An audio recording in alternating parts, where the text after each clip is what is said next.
Almost here. 3 of you. Just saying. I think if you're on the dais, technically. I'm just teasing y'all.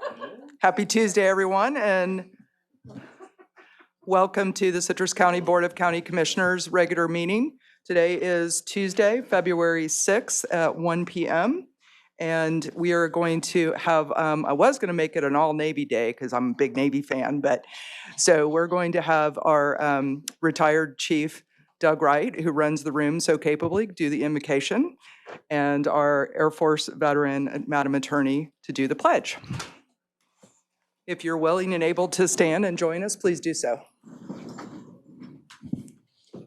Let us pray.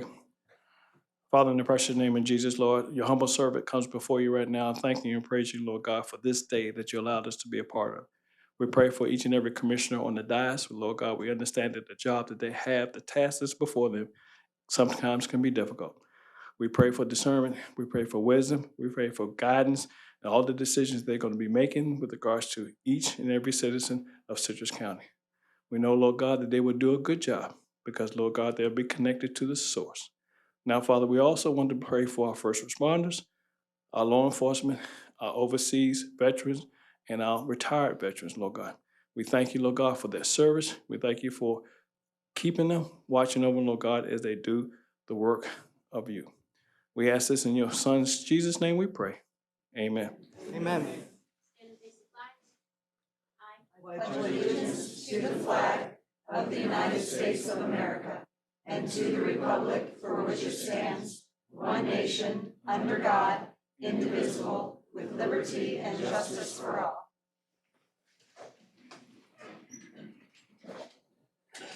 Okay, Madam Clerk, roll call, please.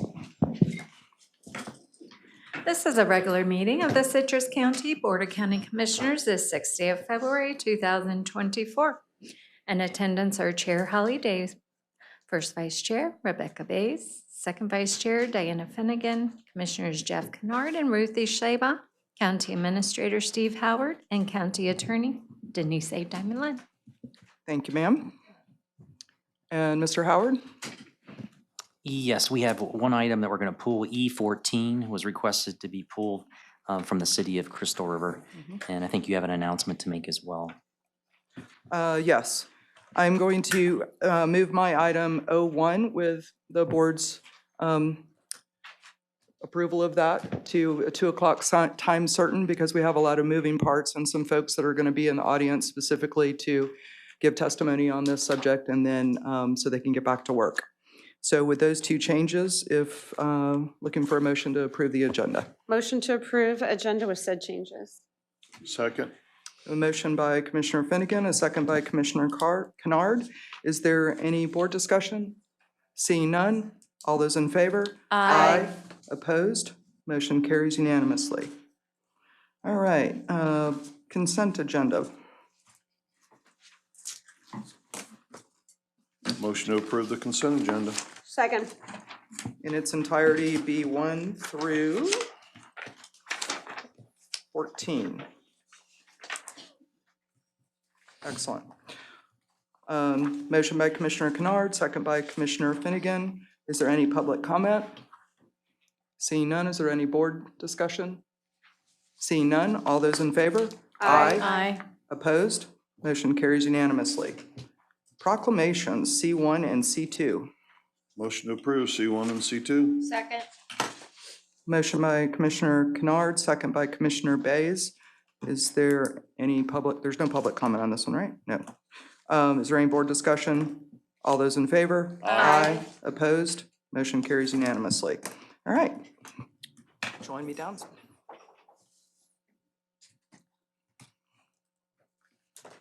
Say hi. Thank you.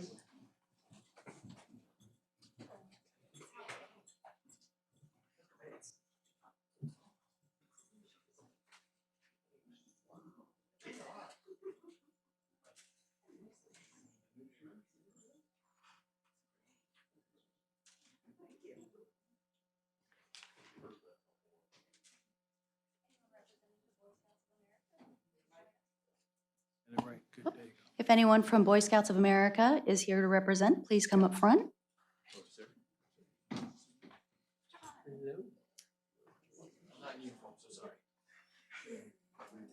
I know how much Trina likes that. One in here. Who wants to, someone needs to stand next to me with this. Oh, that would be Mr. Applewhite. Don't be shy. No. This way, you guys are front. They don't want old people. Come on, nobody pile in. By the way, my dad was an Eagle Scout.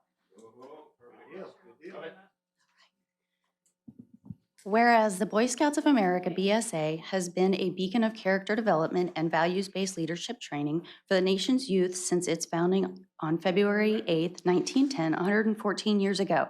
And the BSA, with its dedicated volunteers and over 1 million youth members, has played a pivotal role in molding the future leaders of our great nation. And whereas the BSA's commitment to Prepared for Life resonates through its programs, encompassing over 130 million young participants and supported by more than 35 million adult volunteers since its inception in 1910. And whereas Scouting has successfully combined educational activities and lifelong values with the essence of fun, contributing to the development of conscientious, responsible, and productive members of society. And whereas the Withlacoochee District, spanning Citrus, Hernando, and Sumter counties, proudly hosts 752 Scouts, including 176 girls and 576 boys across 36 units with specialized explorer programs in law enforcement and aviation explorations. And whereas the dedication of 288 registered adult leaders who volunteer their time and talents has been instrumental in the success of the Boy Scouts of America program, resulting in 25 Eagle Scouts and over 3,000 hours of volunteer work in 2023. Now, therefore, be it resolved that Citrus County Board of County Commissioners proudly recognizes February 8th as Boy Scouts of America Day in honor of the BSA's profound impact on character development, leadership, and service to the community. Signed by all 5 commissioners.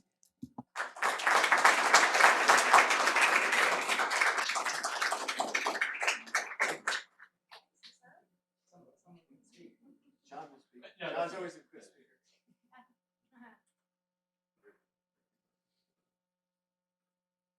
So really very quickly, I just want to say thank you to the Board of County Commissioners for recognizing Scouting. Scouting is alive and well in Citrus County. We have a long tradition here. There you go. Start over. Come on. Listen, I know you're a short timer and all, but anyway. So I just want to say thank you to the Board of County Commissioners for recognizing Scouting. Scouting has obviously a very long lineage in the States. Over 110 years we've been in existence.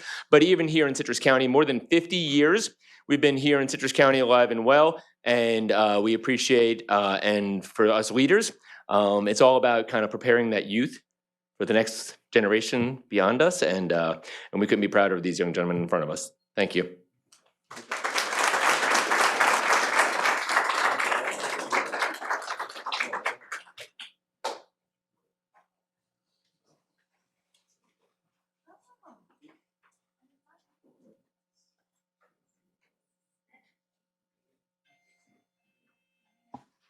If we can please have the representative, HCA Florida Citrus Hospital, please come up front.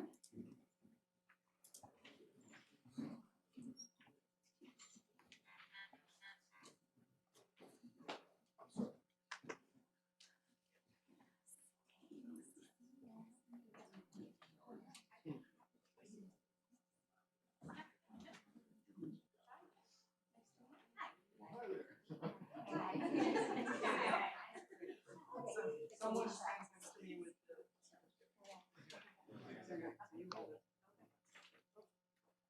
Whereas heart disease is the greatest health threat to Americans and the leading cause of death worldwide, and whereas more than 523 million Americans suffer from one or more forms of cardiovascular disease, including high blood pressure, coronary artery disease, congestive heart failure, stroke, and congenital heart defects that can lead to heart disease. And whereas by adopting a healthy lifestyle that includes good eating habits, being physically active, not smoking, getting enough sleep, reducing stress, and getting regular checkups, individuals can significantly reduce the onset and the burden of heart disease. And whereas February has been declared American Heart Month, we encourage all citizens to join the fight against heart disease and to learn how to prevent it. And whereas the Heart and Vascular Center at HCA Florida Citrus Hospital has saved thousands of lives since its inception in 2004. Now, therefore, we, the Board of County Commissioners of Citrus County, Florida, does hereby proclaim February 2024 as HCA Florida Citrus Hospital's Heart Health Awareness Month. Signed by all 5 commissioners.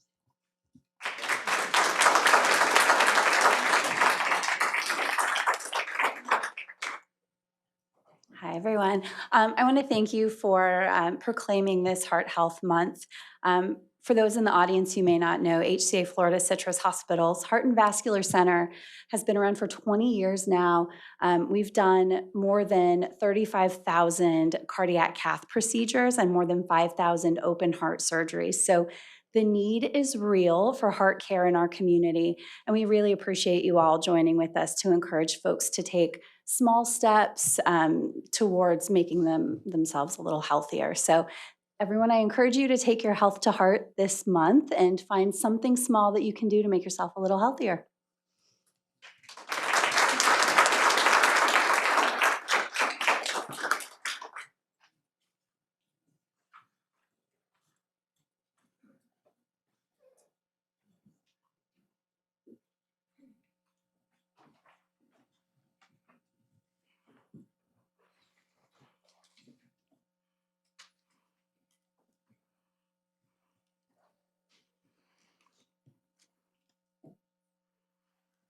Okay, we have 3 minutes before our time certain, so we have time for exactly one open to the public speaker.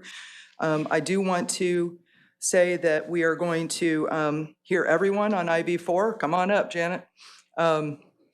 If you are here specifically to speak about IV4, I would appreciate it if you let folks that are speaking about things other than IV4 to let them go first, because sometimes people come, they want to say their piece and go. You're going to get plenty of time at the 2 o'clock time certain. Good afternoon, Janet Barrett from Citrus Springs. When I read through the agenda this week, I was very, very pleased to see that the Water Resources under Ken Cheek is doing an excellent job. In the B section, consent agenda, 6 properties have fulfilled their agreement with the county, and only 1 was needed to give a lien to. And I think that the Water Resources and Ken Cheek's group need to be praised for what they are doing for our county and getting our funds back.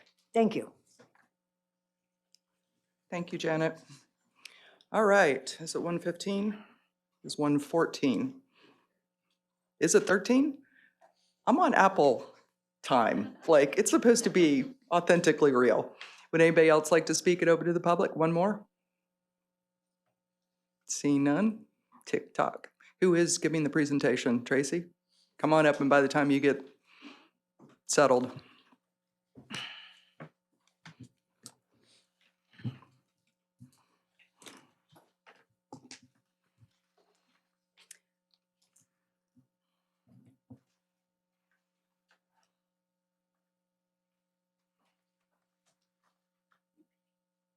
Good afternoon, Commissioners. Clerk Vic apologizes. She's not able to be here today, but I'm Tracy Phillips, Chief of Staff, and I'm going to give the annual presentation of investment performance for fiscal year ending 2023.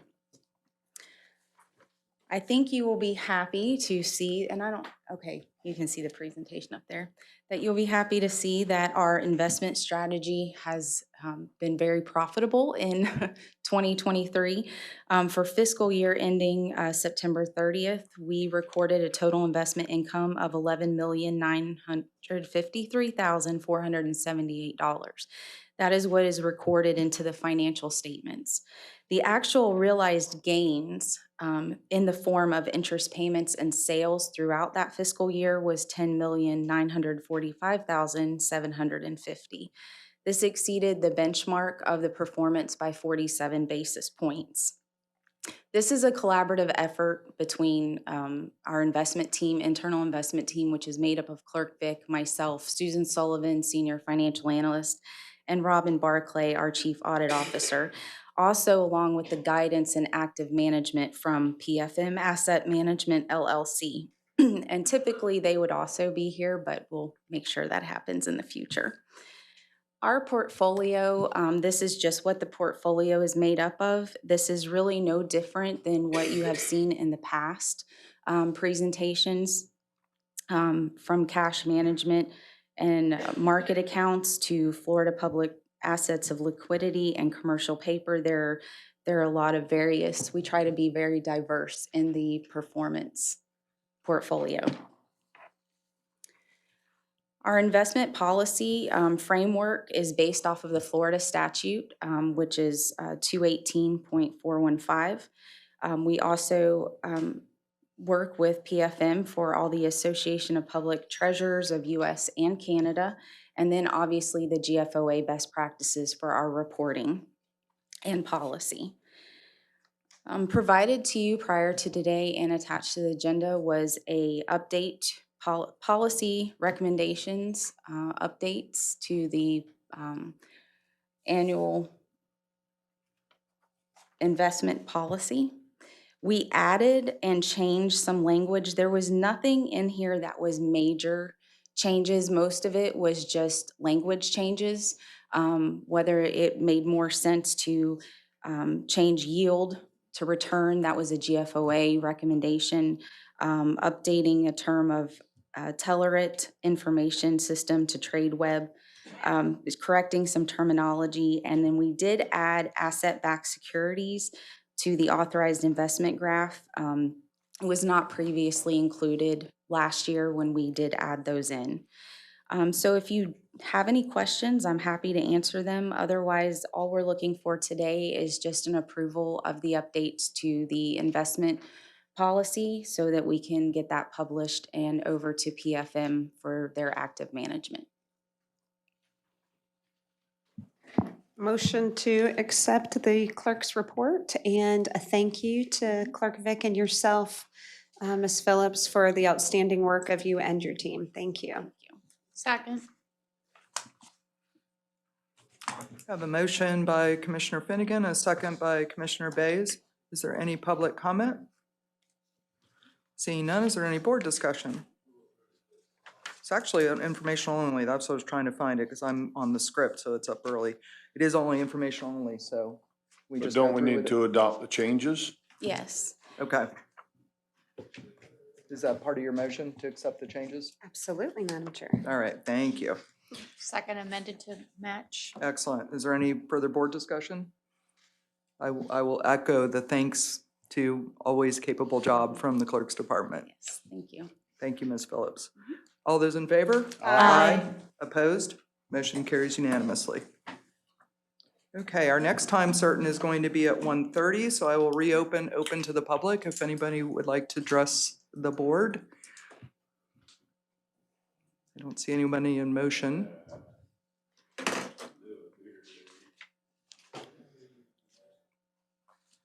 All right, we will move on to regular business. Motion to approve E1A through C. Second. I have a motion by Commissioner Finnegan, second by Commissioner Bays. Is there any public comment? Is there any board discussion? Seeing none, all those in favor? Aye. Opposed? Motion carries unanimously. Motion to approve E2. Second. A motion by Commissioner Bays, second by, it was a tie, I'm going to do Schleybaugh. Any public comment? Seeing none. Any board discussion? All those in favor? Aye. Opposed? Motion carries unanimously. Madam Chairman, move to approve E3. Second. Motion by Commissioner Schleybaugh, second by Commissioner Bays. Is there any public comment? Is there any board discussion? Seeing none, all those in favor? Aye. Opposed? Motion carries unanimously. Madam Chair, motion to approve E4. Second. Motion by Commissioner Bays, second by Commissioner Schleybaugh. Is there any public comment? Chair, is that A, B, and C? Oh, Yes. A, B, and C, E, B, and C. Yes. thank you for keeping us on the straight and narrow. Any public comment? Any board discussion? Seeing none, all those in favor? Aye. Opposed? Motion carries unanimously. Motion to approve E5, A and B. Second. Motion by Commissioner Finnegan, second by Commissioner Bays. Is there any public comment? Is there any board discussion? Seeing none, all those in favor? Opposed? Motion carries unanimously. Madam Chair, motion to approve E6, A, B, C, D, E, F. Second. Motion by Commissioner Bays, second by Commissioner Finnegan. Is there any public comment? Is there any board discussion? All those in favor? Opposed? Motion carries unanimously. Madam Chairman, move to approve E7, A, and B. Second. Motion by Commissioner Schleba, second by Commissioner Bays. Is there any public comment? Is there any board discussion? Seeing none, all those in favor? Aye. Opposed? Motion carries unanimously.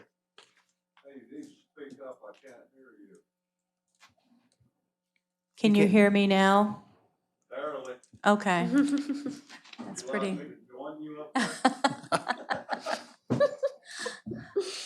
Hey, if you get on road vacations, come over here and pat me on the head, would you? We'll make sure.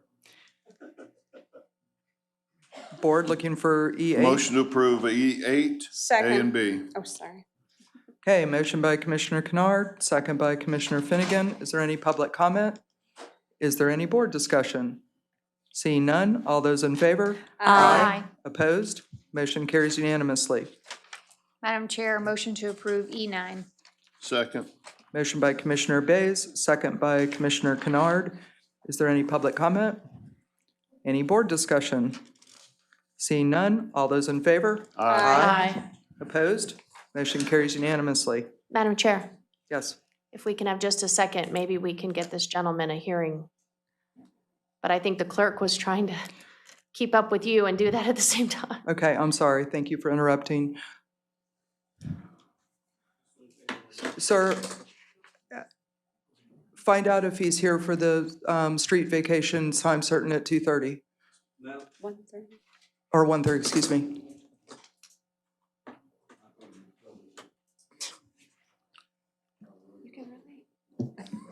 Well, we have. That's the 1:30, right? The time certain? Yeah. So we have till 1:30, but yeah. Madam Chair, motion to approve E10. Second. Motion by Commissioner Bays, second by Commissioner Kennard. Is there any public comment? Chair. That A and B. Yes, ma'am, A and B, I'm sorry. I've been looking for Little- that and then I trip up. Okay. In second, A and B? Yes. No public comment. Is there any board discussion? Seeing none, all those in favor? Opposed? Motion carries unanimously. Motion to approve E11, A and B. Second. Motion by Commissioner Finnegan, second by Commissioner Kennard. Is there any public comment? Any board discussion? Seeing none, all those in favor? Opposed? Motion carries unanimously. Madam Chair, motion to approve E12, A and B. Second. Motion by Commissioner Bays, second by Commissioner Schleba. Is there any public comment? Is there any board discussion? Seeing none, all those in favor?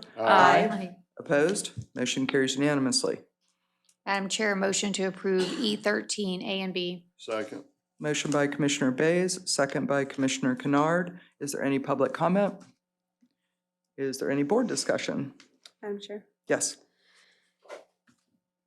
Just curious, and I know this comes out of our special projects, which I hope our new TDC director will try to, as the law allows, use as much money as we can for projects moving Citrus County ahead and not just advertising.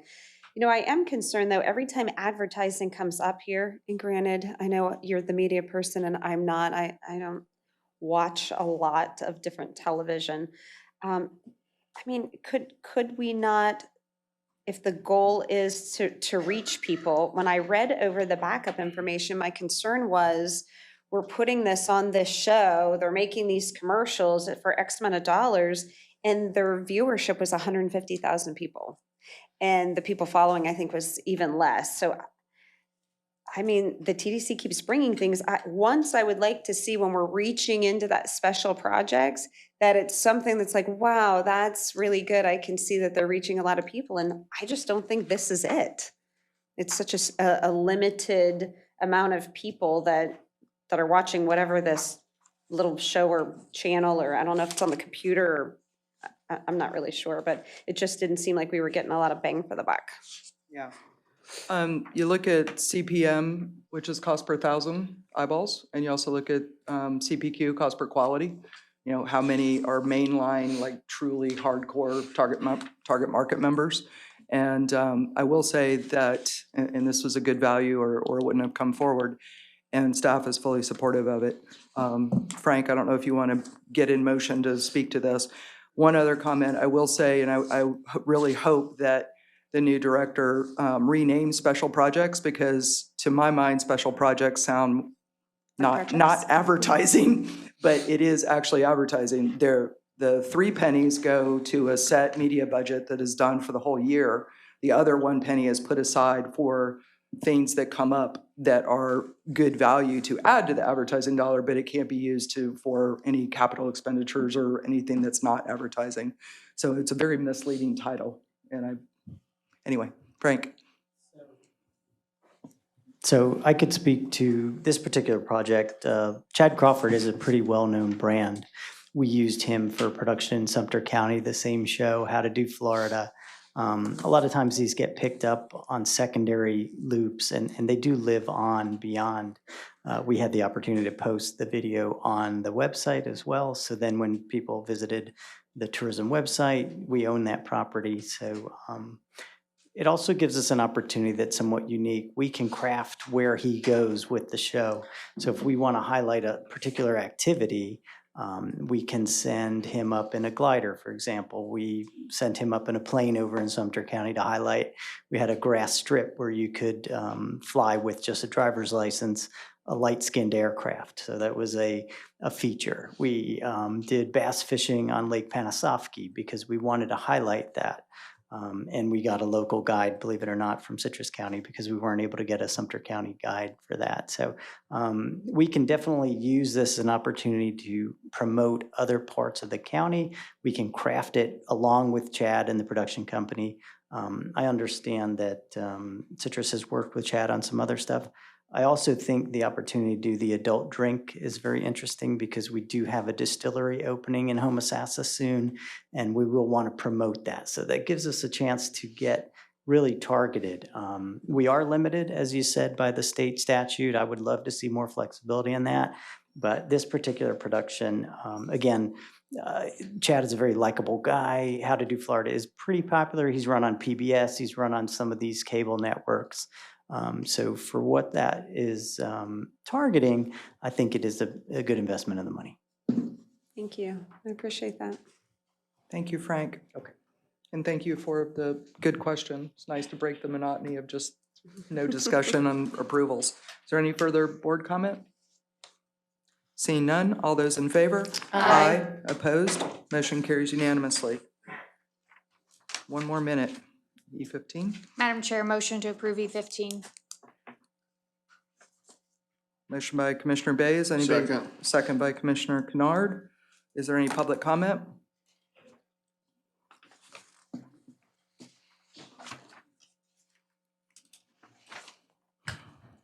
Janet Barrick, Citrus Springs. This is for international tourism promoting Citrus County. I am hoping that when we promote Citrus County, we don't just promote Crystal River. We need to be promoting Inverness and Hernando. We have many, many things that go on in this county. And I know we've been spending money every year to send somebody to these things so that we do have the outreach, which we do need to bring in tourists if we want to have a tourism program. And it seems like the county wants a tourism program to offset expenses and bring in money. So I wanted to make sure that we are promoting not just Crystal River. Thank you, Janet. Would anybody else like to speak on this topic? Any board discussion? Yes, I'm sorry. Yes. Yes, Commissioner Schleibaugh. Thank you, Janet. Amen. That's We it. are. I know. We but are. You gotta, We are. And we'll do drone racing too. You just have to get it, get with the BCB, and we do a lot of stuff that's not manatees and not Crystal River. Crystal River's got all the tourists it needs.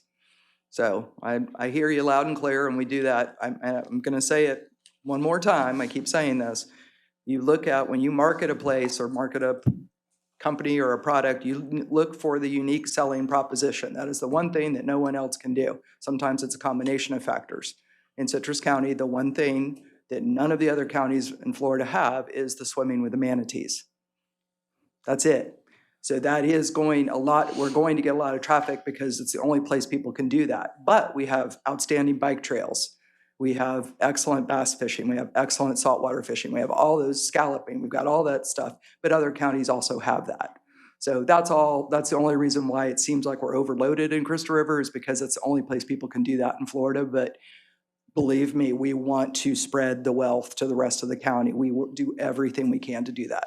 So thank you for bringing that up. Madam Chair. Yes. So the international travel kicked off all the issues that highlighted that we have had within the TDC. And I know Frank has worked diligently with Steve Howard to get these things fixed, and with Maricel.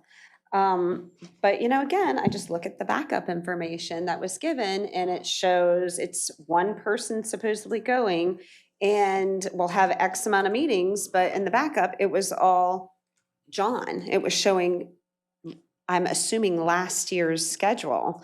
So I guess I'm wondering, so we're going to the same place that they went last year. There's no new backup information. There's no return on investment. I just see we're doing the same things over and over, and we already realized that the public was not happy with this. So I feel like I need to say something. I think that's fair. We have asked for return on investment, and we are making progress. We've got we've got an agreement drafted with a company called Zartico, which is really the premier data capture of tourism folks. So basically what this data source will be able to do is tell us how long people stay here, what they're buying, where they're going. So it's going to track their cell phone information, it's going to track their Visa card, MasterCard usage. So that's kind of how things get tracked these days, is the phone and the credit card. So unfortunately, I've asked for look back. We just don't have the data to say whether this has been a return on investment. So we are flying blind on that, unfortunately. But going forward, if we can secure Zartico, we will now have that record. So when somebody comes to us from the UK, where their Visa card is registered to the UK, or it's a German's phone, et cetera, we'll have more data about how long they're staying, what they're buying, et cetera. So we are moving in the right direction. This is an event, I understand that tourism has participated in for 10 years. Our neighboring counties participate, about 17 counties in Florida participate in this. Including venues as small as Levy County participate in this. Levy does have a manatee industry up at Manatee Springs, so it is somewhat correlating. Germans and UK and Germany are two of the nations that we have PR firms. So we pay PR firms in both those countries. So this has been a target for a long time for Citrus County tourism. So this does make sense to participate, in my opinion, in those markets to build those relationships.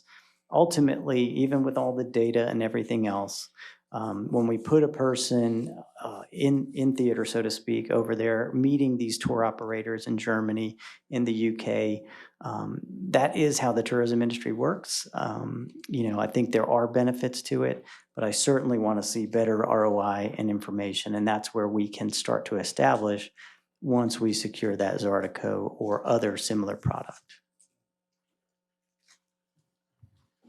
Thank you, Frank. Okay. Commissioner Schleybaugh? a couple concerns, Frank, and Okay. I voiced these with you yesterday, and I appreciate your enlightening me on this. The first thing is, I wasn't a fan of this. It's been 10 years, but you explained that it does bring these tourists, international tourists, to our county for perhaps a day and then next time more. But I don't appreciate, and I said this to you yesterday, the backup material from last year. And the second part of that is, this is a March trip and we're seeing it in February. I know we've asked over and over, could we have some more time? I don't know why everything is always, such 11th hour, it feels.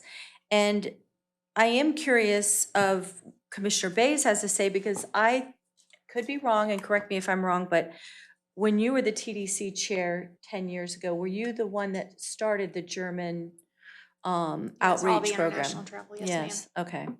So I'm going to support it, Frank, because I do appreciate the hard work that you put into this, but I do expect better reports and more time so that we can talk about this, not a month before somebody's supposed to leave. Have the airline tickets already been bought? They cannot until the approval comes from this board. So international travel, even though this was budgeted last year, and that is part of the problem. So I've already talked with tourism staff and I said next year, once the budget gets approved by this board, we move forward with vouchers and we get all of these back to the board as a package. Because it's honestly a heartburn for me too, is to get these things last minute, rush through the vouchers, and then the clerk's office has to go back and forth, admin. So it's on my radar. The new director, again, budget prepared, budget is approved by this board. We get the vouchers through and there will be no scrambling as far as I anticipate. Thank you, sir. Commissioner Thank Bays? you, Chairman. Are we actually doing boots on the ground visitor profiling? I know new technology, but I mean, are we going into the hotels? Are we going out to Hunter Springs Park on the trails and finding out, are you here a day tripper? Are you staying overnight? Where are you from? Are you from South Florida, North Carolina, South Carolina, Georgia? I mean, at one time we had Walter Collagius and we actually did boots on the ground visitor profiling, and we knew who our visitor profile was. You know, as Commissioner Slayball said, I was the one that was guilty of starting this international travel. I still think it's a good value. I can tell you, you probably know this, growing up in Floral City, and there's many people in Black Diamond, Pine Ridge, that area, they come here and visit from particularly England, and then they move here. So the value is there. It may not always be because they're just a tourist, but they might come for a day trip, fall in love with it, and buy someplace and become a citizen and live here or own a home here. But I do think it's important to do visitor profiling. I think that's, we get to capture a lot of data out of that. And to me, you could really hone in on those numbers and know what works. And I totally agree. I think one of the things that we need, and we'll probably be working on this for next fiscal, is we don't have mobile apps. You know, we had mobile apps in Sumter County. So folks are coming to a venue, they download the mobile app on the phone, and there is our data source, right? So in addition to the Visa card and the tracking, that's a good way to get an idea of what people are participating in. And the visitor profiling can also come from surveys. Okay, they've got the app, now they scan a QR code at the hotel, they get a $5 off coupon for a drink, but they do our little survey and it tells us, how do we do on this thing? How was your safety? Did you feel safe? Did you feel informed? So there's a lot. I would say phase 2 of tourism reboot is capturing that. And I think, again, mobile apps are not expensive and they're fantastic ways. So is that something you're working on? It is something that I'm going to task the new tourism director with to roll out. Again, not difficult. We did it in Sumter County. We actually enhanced it to the point where, on your mobile app, you walk up to the Duval House and it starts playing a video about the history of the Duval House. So, that's the kind of stuff we can do. Historic courthouse. It's actually, we did it almost in-house over there with our IT vendor. But these are things that, again, as phase 2, we can roll out, and we're not only capturing the information from the app, but now we've given a better experience for the visitor, and we get some feedback. Because again, people are likely to complain sometimes more than they are to promote. Like if they have a great experience, you may never hear about it, but if somebody has a bad experience, and that's what we want to hear about, we want to capture that and correct those problems. So these are strategies that I believe are going to help us moving forward. And I think the mobile apps, in addition to the data capture, are going to be two good steps. I'm not trying to belabor this point, but I think it's important sometimes for the people in the audience and those watching from home. But at one time, I think there were 8 cruise ships coming into the Tampa Bay port. I don't know if that's still the case. And we also would have a lot of day trippers that would come out of those cruise ships. So that may be something else that you want to look at. Yeah, and I definitely agree because we know that folks, they're either flying into Tampa or Orlando. So I think Tampa is another area. I do have a good relationship with the port on the economic development side, but again, Tampa Airport is a place to capture these folks. A lot of folks come from the UK and rent a timeshare down in Orlando. I'm not as familiar with what they're doing over in Tampa, but again, the airport is another place where you can capture somebody's, we've got fantastic photography and photos of sport fishing and manatees, which we just nowhere in the world really has what we have as far as those two things especially. So I think that's an important market to look at. Thank you. Any other board questions, comments? All those in favor? Aye. Aye. Opposed? Nay. Motion carries 4-1.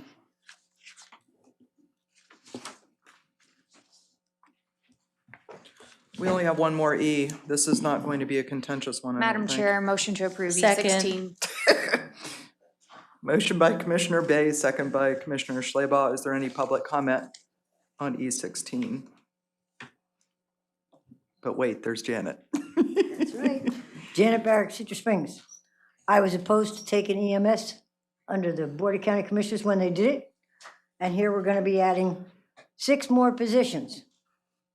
Is that going to raise our MSTU to pay for those? Or I tried to find where the money was coming from to pay for these 6 people, but I do know that we need more people. I'm not saying we don't, but what I'm saying is nobody listened when I said, all it's gonna do is cost us money and cost us money and cost us money. We have to always have equipment for them. We've got to keep replenishing the equipment, renewing the equipment. It was under the sheriff. It was under EMS. EMS had their own, and all we did was gave them so much money per year. Now, the citizens are at whatever. I have a friend of mine that called the ambulance. It costs $300 out of their pocket to be transported from their house to the hospital. These are people that are on Social Security. They don't make a lot of money. You raised our taxes. The insurance companies raised our property, insurance. The car people raised it. This is more of trying to take things away from retired citizens, and we do need them. And like I said, I'm not saying we don't need them, but I'm saying, where is all of this money gonna come from? I think you're going to like the chief's answer. Does anybody else want to speak before the chief discusses it? Come on up. Yes, Can I say something before the chief? absolutely. Janet, how dare you? I was totally against this project. I voted against it. I didn't speak to chief for a month. So I'm still on the fence. I think we have better service. I do. I think the chief is doing an amazing job. I'm not to the point where I'm going to tell him he's right and I was wrong because of the money and the collections, big about collections. But I do think that we're in a better situation now than we were. Chief, I think I would take that as a win. A win. It's been 3 years coming, huh? Good job. So, Sometimes it's very painful to get to where you need to be. right. Would anybody else like to speak before chief goes? No? Okay, take it away. So if you guys remember from our executive session, our goals to actually save money here, we have the potential of saving $250,000. And that's because we're going to instill what we call a Kelly Day, which gives them an extra day off. That day off, hiring the additional personnel. From our gatherings, we're looking at saving $250,000 or more in salaries for EMS. So that's the reason we're moving forward with this. Thank you, sir. Madam Chair, Yes. just to help clarify, Chief, for Ms. Barrick, because the Kelly Day, then you're saving money because it's overtime pay, and now you're not going to pay that higher rate. That's Hence, you correct. have the savings. That's correct. So EMS personnel receive overtime at 40 hours, unlike firefighters. Firefighters have to work 106 hours in order to get overtime in a biweekly pay period. For the EMS personnel, they receive overtime at 40 hours per week like a normal employee. So as what we're doing is we're reducing the overtime. For example, EMS personnel on their, what we call their long weeks, 120 hours within a biweekly pay period. Their first week, they have 32 hours of overtime, and the second week, they have 8 hours of overtime, giving them 40 hours of overtime on that paycheck. So that's where the reduction comes from. Chief Stevens, I'm sorry. Yep. Hold Oh, on. yep.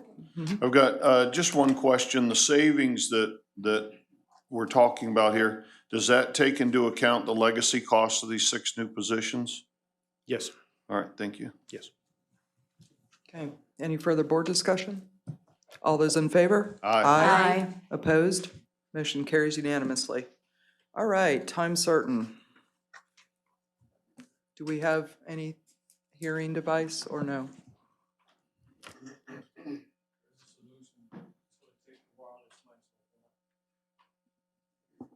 For how long?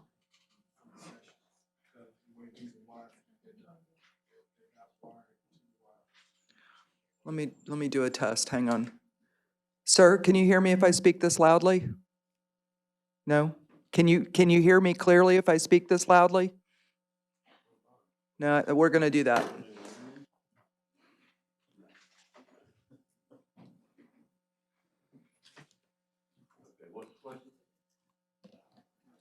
Could you hear me if I'm speaking this loudly?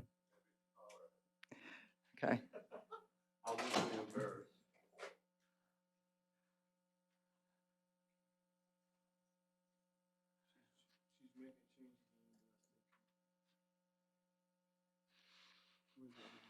Can we borrow your ears, Commissioner Kennard? No. You're all mine. That was a very quick no. Yeah.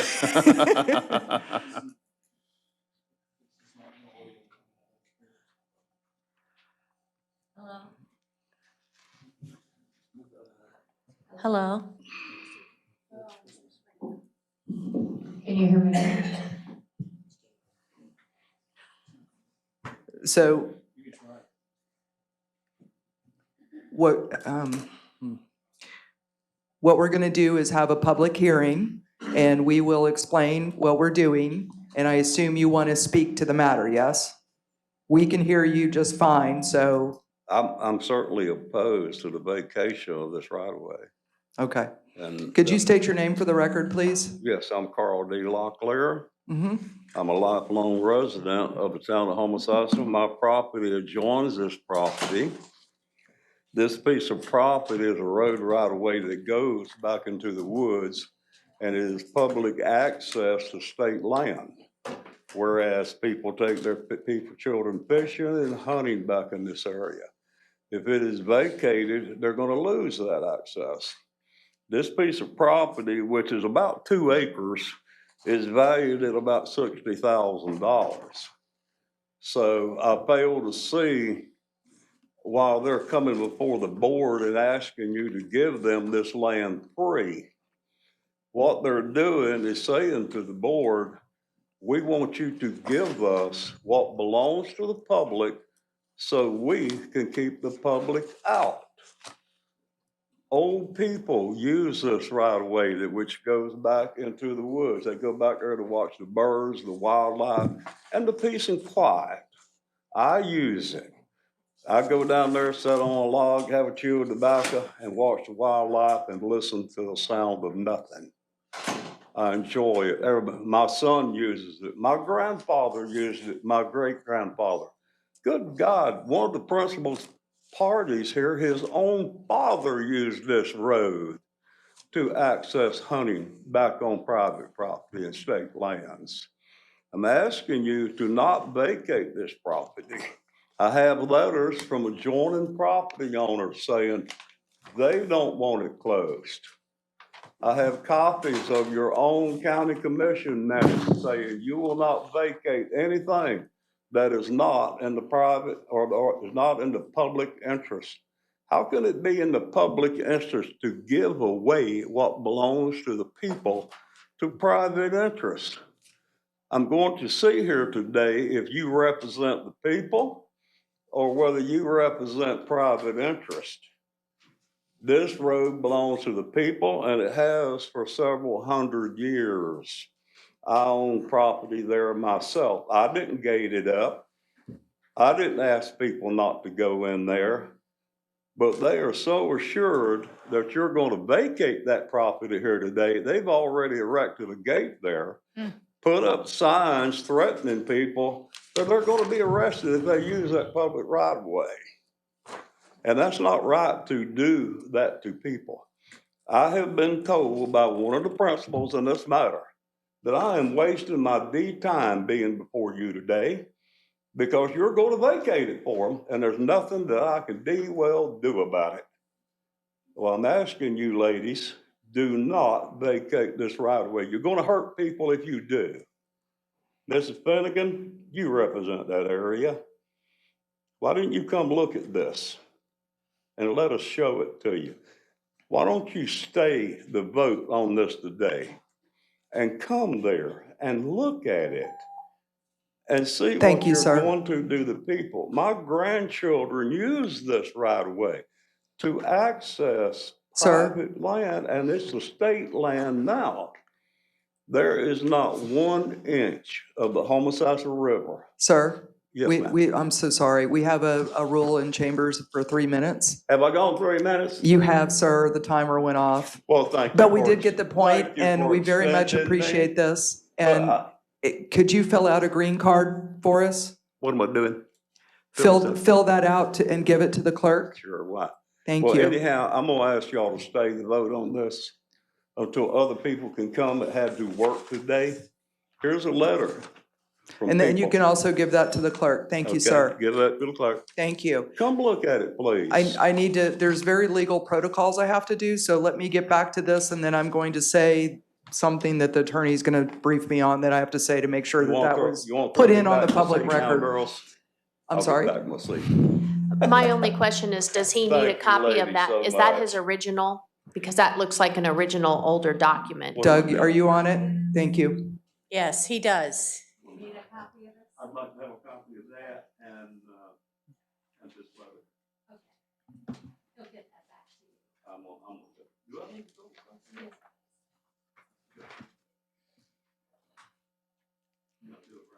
Okay, Madam Attorney. I believe Ms. Katu is here. Oh, sorry, Nope, you're fine. Ms. That's all Katu. right. The applicant is present, so I don't know if they want to come forward and speak, or you want to just wait till what I have to say, whatever you want. Okay, no problem.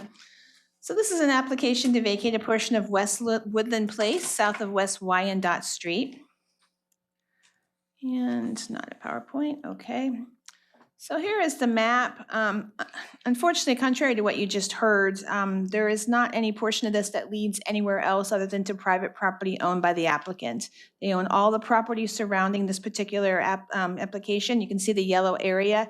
It is a bit of a mistake there. It looks like it extends down into that lot 1 and 2 to the south. It doesn't. It stops right before that. But they own the lots on either side. It does not lead to any kind of property, river property, anything like that. They do own the land on both sides. And I tried to give a representation looking at the lots here. It's the stars. I know I'm very formal in my graphics, but there are 4 lots surrounding it. Now, what you are being asked to do today, besides close this road that, as you can see on the map, led to more lots, not a street. Besides that, they also have a replat that would combine the lots, because if you do remove this portion of this remnant roadway, it would have some landlocking issues. So they also have a plat, so you have an A, B, and a C action here. So C would also be allowing you to approve the replat, which combines all these lots. The area of Woodland Place that is in front of that gate that you saw in the very first picture is going to remain. They are only proposing, as I said, the area to vacate that is surrounded by their own land. And you have utility company letters in the packet. I've not seen the objection letter that was just stated there. There are no abutting property owners to this portion of the vacate. There are people that live, of course, on Wyandotte and in that area outside of the vacate area. Thank you. And I don't know, did you want to add anything to that, or you want to speak? It's up to you. No. Unless you have questions. The applicant is here if you have questions. Thank you. Madam Chair, Yes. I'm a little bit concerned that the material, the map that we have does show the vacate extending down into Lot 1 and 2. Do we know who owns Lot 1 and 2? We're not doing lot 1 and 2. Like I said, that's a poor graphic representation, but the actual sketch and the survey sketch and the legal description does not do that. Our GIS just got a little thick on their yellow line. Go ahead. There was a piece in the application that actually illustrates the yellow and the. I'm going to need a little help on how to navigate this since he spoke first. Okay. Rebecca, did you say something? I know. I'm working on it. I just asked Madam Attorney. Page 578 of your packet has the sketch, and that is where you can show it does stop short of lots 1 and 2.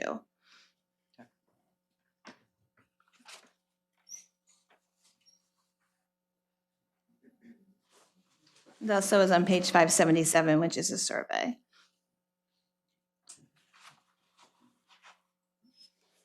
Madam Attorney, since Mr. Locklear spoke first, would you please help me on what to do next? Yes, when you open it up to the public, you'll just recognize that prior testimony. Okay. All right. I don't know if everybody's done with the board.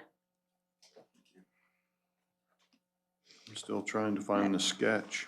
Actually, Page Ms. 577. Diaz, I think you own lot 1 and 2 down there too. It's part of your plat.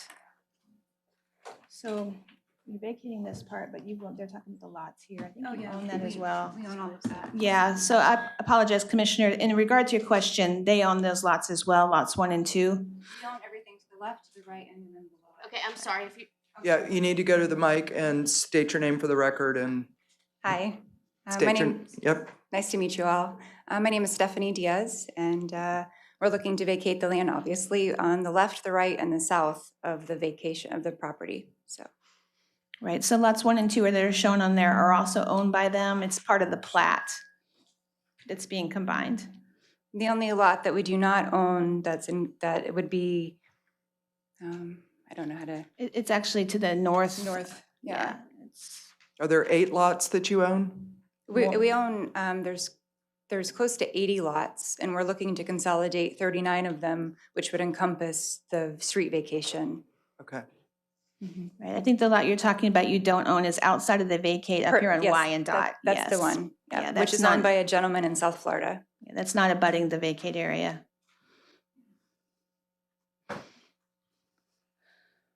So they own this entire area here, all of this, and that's what they're combining in the plat. Including 1, 2, 3, 5, all those that you see down there to the southeast of the map, the bottom right. Madam Chairman, Yes. she's saying 89 acres. No, it's No. 39 acres. It's close to 80 lot, or 80, oh, sorry. Joanna? 39 acres? I stand corrected? Yeah. Why isn't that outlined for us? It is outlined for you in the last, let me get a page number. It's the plat. What number is the plat? Are you talking about page 580? Yes. I can't see that. I've said that for 3 years. These are so That is, small. I don't know why that particular page number is super tiny, I guess because of the size of the thing, but they own quite a few lots. They're consolidating them all. They're removing some existing landlocking and of course some that are caused by this little stretch of roadway. So all the land in this plat and all the land surrounding the tiny part of the roadway is actually owned by them. This survey is an old one that does not reflect all the vacated lots, vacated roads. This one does. Okay, and so this is all 39 acres of raw land. The plat itself, yes, with the exception of this tiny strip of roadway, which is the vacate that you're being asked. So it's 39 acres of land that historically people have gone on and hunted. If they have, they were going on private property. We have no record Right. of public lands But here. the citizen said that for generations, that's where they go, but it is no longer or was never public Right. property. I could find no record that it was public property with the exception of a roadway area. And the roadways were vacated many years ago. And might I add, please, that the current street that goes through the property, is that, so I'm not allowed, no, okay, sorry. Not yet. You'll have your Okay, chance, you Madam will, don't worry. Chairman. I've completely lost control of this agenda I'm trying to item. give it back to you, Madam Chairman. Yes, Madam Chair, yes. for clarification, Mhm. this outline in red, and it's this right here that we're vacating? Potentially vacating. So this is the property line, and this is what is being asked to vacate? Right there, south of that one. Okay, thank you. Are there any other roads in that 39 acres that have not yet been vacated? No, this is it. They have some other roads that they own outside of this area, but I mean, not own, but yeah, this is the only, as you can see on the map, they've all been vacated previously. There's a lot of landlocking right here. Okay. Madam Chair? There's a graphic. in Mike? the applicant's Mike. Middle Oh, there you go. that shows all of the lots that they own in yellow. I see. And this request going right down into the middle of them and ending in the middle of all their lots.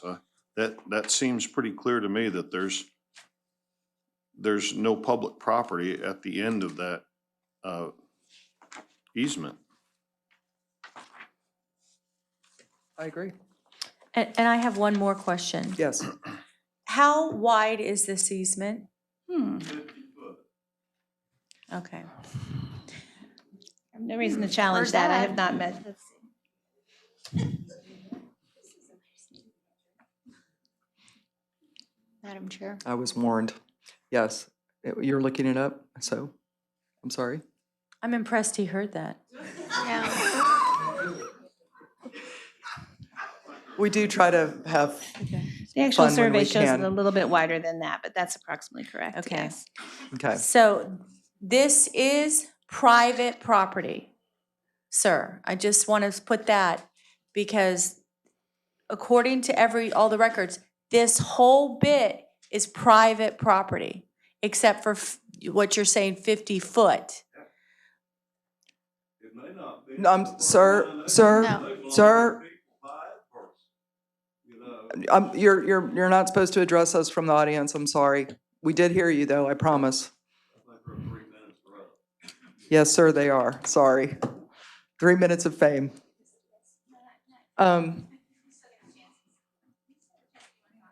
So I need to open this up for official public hearing at this point. Yes, please. Just 1 second. Remember, the applicant does not get a time limit. Okay. So if Ms. Diaz wants to address, then she would still have an opportunity during the applicant's presentation. Okay, Sorry. okay. So what's next? I don't know if she wants to say anything more Are before you you done, open it Ms. to the Diaz? public. Staff has made their presentation. That's the applicant's. She was already up here is the point, so yes. And hi Denise, how are you? Was McLeod a long time ago. I'm sorry. So, yeah, no, it's okay. That's actually my middle name now.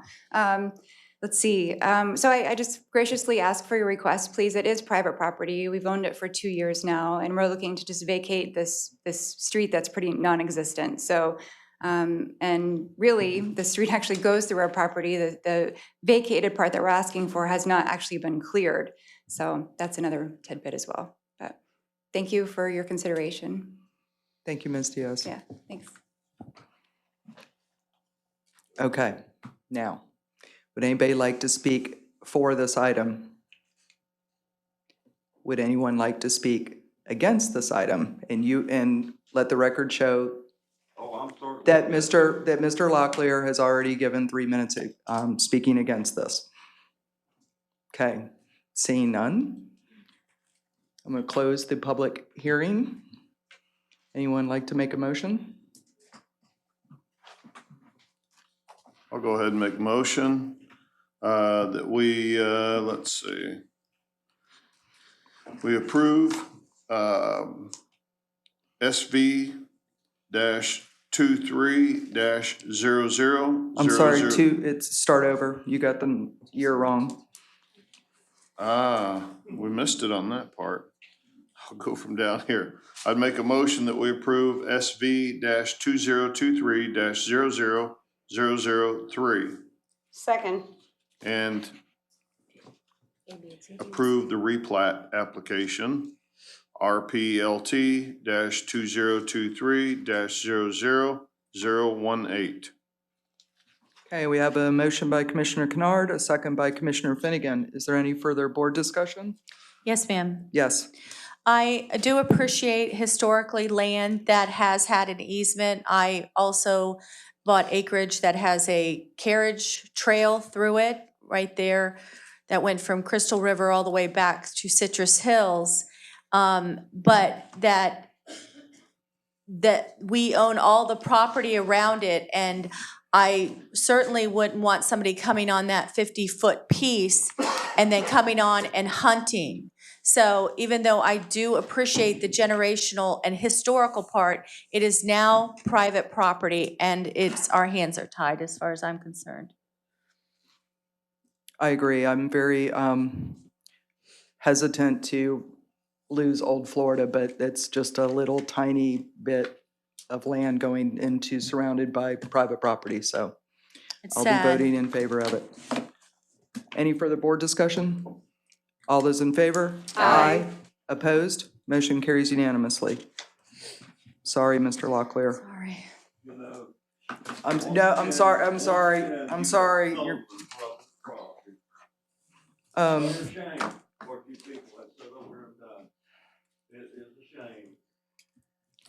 all right, 01, discussion and vote to establish the stop work order for issued permits in Inverness Village IV. I want to be clear that this hurts to even bring this forward. My heart continues to bleed for Inverness Village IV. However, some further information has come to light that I believe that we should move forward with a stop work order to coincide with our halting of permits. So I would make a motion that we do a stop work order until April 15th, 2024, which will correspond with the end of the permit. That will give the various agencies time to pursue various remedies. It also, there's a real fear of flooding. Our own maps show that there could be flooding down on the lower levels, and the more they build, the worse that could possibly end up being. And I do have a couple of people that want to speak, and they get 5 minutes. Is Lieutenant Ransom here still? I don't see him. Did Lieutenant Ransom, did he depart? I don't think you have a second. Oh, thank you, but I just wanted, I was still talking, sorry. I apologize. So that's my motion. Would anybody like to second it? Second. Can I ask, could you give me the dates again that you would like this stop order? Immediately until April 15th. And then we'll take it up again in April. We'll see if we have got to make progress. And there's more that I want to say, but that's the motion. And then I would like to let folks speak. Chair, Yes. just a clarification on that motion. Is it stopping at the April 15th, 2024, or did you want the rest of that paragraph to follow? Just the motion is to issue a stop work order effective immediately through April 15, 2024. Perfect. Thank you. Thanks for keeping me on the straight and narrow. We seem to have gone off-road a bit today. I'm sorry. That's Yes. for issued permits. She does want that part. There shouldn't be any work that's going on that's not issued permits, right? Yes, but, yes, ma'am. Okay. Chair, the backup material stated for issued permits, that, I believe that's why, Oh, okay, that's fine, okay. I think. You're welcome. Can always amend it later if something else comes out. Okay, so do we want that as a part of the motion? Yes. Okay.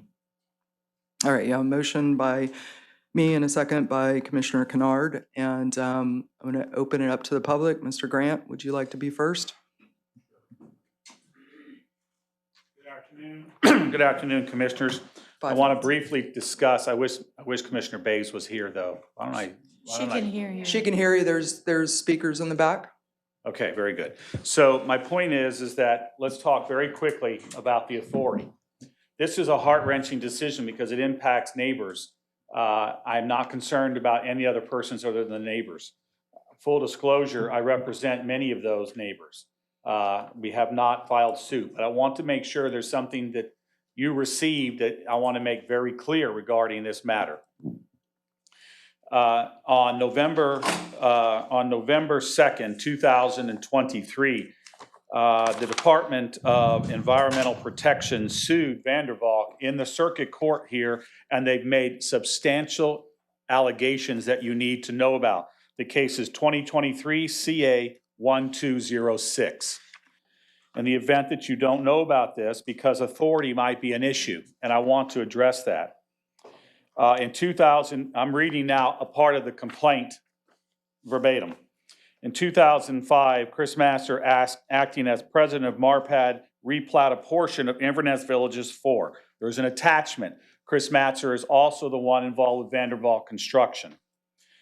They identified in paragraph 13 that Vandervalk has been the sole contractor regarding construction Inverness IV. There's attachments. This is what they said. On September 22nd, the department conducted an inspection response to the complaint, observing construction activities occurring without the National Pollutant Discharge Elimination System construction permit, best management practices. What this is a lawsuit that the DEP is seeking to enjoin and stop the construction that is occurring right now in Inverness IV because of flooding matters, because of the erosion, and because of other false practices that they're using. These are not my words. This is the government's words and their injunction. I want to read you paragraph 27. Defendants are violating applicable state and federal environmental laws by continuing construction. We seek an injunction to prohibit these activities. This is now pending before the court. They reference section 403-131 sub 1 of the Florida statutes that empower entities to stop work orders. Vandervalk's continued construction without these permits, a clear violation, and they cite it, paragraph 31. What you have is a police power.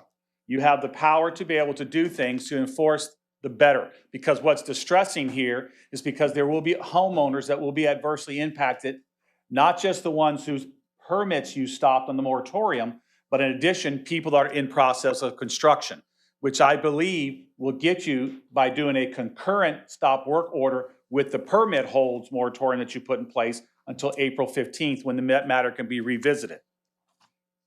And it will be revisited. So this is what they requested. And their wherefore clause on the very last page by the Assistant General Counsel of the department. We want to cease all construction within Inverness IV villages pending the termination of this proceeding. That matter is ongoing. It's of record. I gave you the case number. That's and it's pending in Citrus County, Florida. May I approach you, ma'am? Mm-hmm. These are your own county maps. You have a copy for all? Yeah. Yes. Yes. It's the same thing. Oh. Sorry. What this is, and this is why I'm giving you that, is that's your floodplain map. That's what, did I not have enough? I'm sorry, Commissioner Salabak. Okay, ma'am, I apologize. Here, I'm familiar Why with it. that's significant is because Article 6 of the Citrus County, Florida Code, Chapter 18, Article 6, floodplain management regulations clearly indicate that this is the situation, and it gives you if there's any flood in part or in whole for where they're doing. Clearly, there are at least 3 different areas of floodplains that are flood hazard areas as defined in your code. I want to be very brief. I want to tell you that on the very first page of the floodplain management regulation, this article shall apply to all development wholly within or partially within any flood hazard area, including but not limited to the subdivision of land. Clearly, that's applicable to Inverness 4. And it also talks about any type of draining. I had 5 minutes. There was only 3 up there. May I continue? It was 5, I looked, I think, or it could have been 4, but when I looked a little bit ago, it said a little over 3. Well, I have But keep approximately going. about 90 seconds left. You go. And so in your own regulation, I want you to see 192, number 3. It applies. It gives you the authority to be able to empower the county to come back and demand a floodplain survey. In this, and you have the power to stop the work while that's pending. That's clearly delineated here. You shall have the power. Not only do they have the power, but Steve Howard or whoever he appoints as the flood administrator have the power to interpret, and you get a very broad width of what's happening. 5 minutes is always tough, but permits. You have to have a permit. If you are in a flood area zone, flood hazard areas shall first make application for the permit. The permit requires that they do certain things that they have not done to date. I'll make sure I email this to you too, Denise. Madam Chairman, Yes. point of order, no disrespect, but if you have 5 minutes, you have 5 minutes. Yes. And I do appreciate this, but I don't want somebody else to come up and say we gave somebody preferential treatment. I'm on my last part. Okay. Is the 18-202 for violations. I just draw your attention to that. It empowers you to do the work. Okay?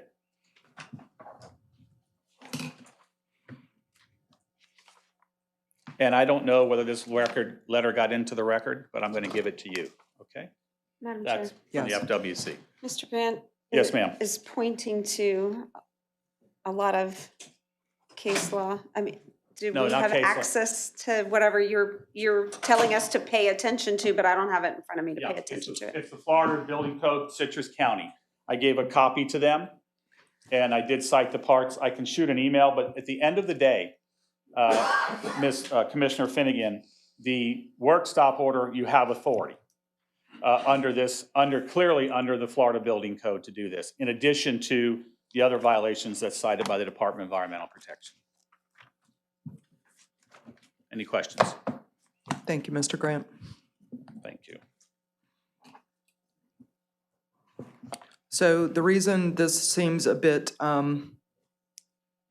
quick, shall we say, and not as prepared as I normally like to bring things before the board, is it came to my attention that if they race through building the home, so to back up a second, Vander Valk, specifically the persons of Chris Matzer and Matthew Musto, were arrested and found guilty and are on probation for gopher tortoise violations. They are supposed to have after-the-fact permits pulled on all homes under construction. Part of their probation was that they were supposed to pull the permits themselves under the name Vander Valk. They are holding the homeowners that are trying to get their homes built, they're holding them hostage by telling them that they have to file and pay for the permit. So it's in violation of his probation. But here's the kicker that really got me steaming. If he keeps speed building, once this county issues a certificate of occupancy, the permit is moot. It's as if the violation never happened. Gets off scot-free. FWC, DEP, and SwiftMud have all been pursuing lines of scheme of common development, the quote-unquote developer who's not a developer. And every single property that comes off or comes on to tax rolls, then leaves that area that would be considered scheme of common development. So if we get down to like 3 lots left, that's not a scheme of common development. So that's what got me really steaming, and I found this out Thursday afternoon, the day before our agenda items were due. So I Madam- called Steve Howard and got it on, but that's, and then I asked Bill to come and give and speak his piece about this. Commissioner Schleybaugh. Madam Chairman, I'm sorry to be the stickler for rules. I just want to make sure that we stay on target. And point of order, is it time for the commissioners to speak or for the public to speak? Because you're speaking and I just want to make sure we're following the right protocol. Thank you. So is it time for commissioners to speak or the public? I am going to open it to the public Okay. unless you would like to keep speaking. No, I want to do it in the right order so that we do this. This is very important that this is done correctly and in the right order. That's why I got on you for 5 minutes. You could speak as long as you want normally, but I just want to make sure we're doing things correctly because this is being watched, this is being paid attention to. So, Thank you. So, excuse my Would interruption. anybody like to speak on this subject? Now is open to the public, and I see a lot of IV4 shirts. I see some black t-shirts.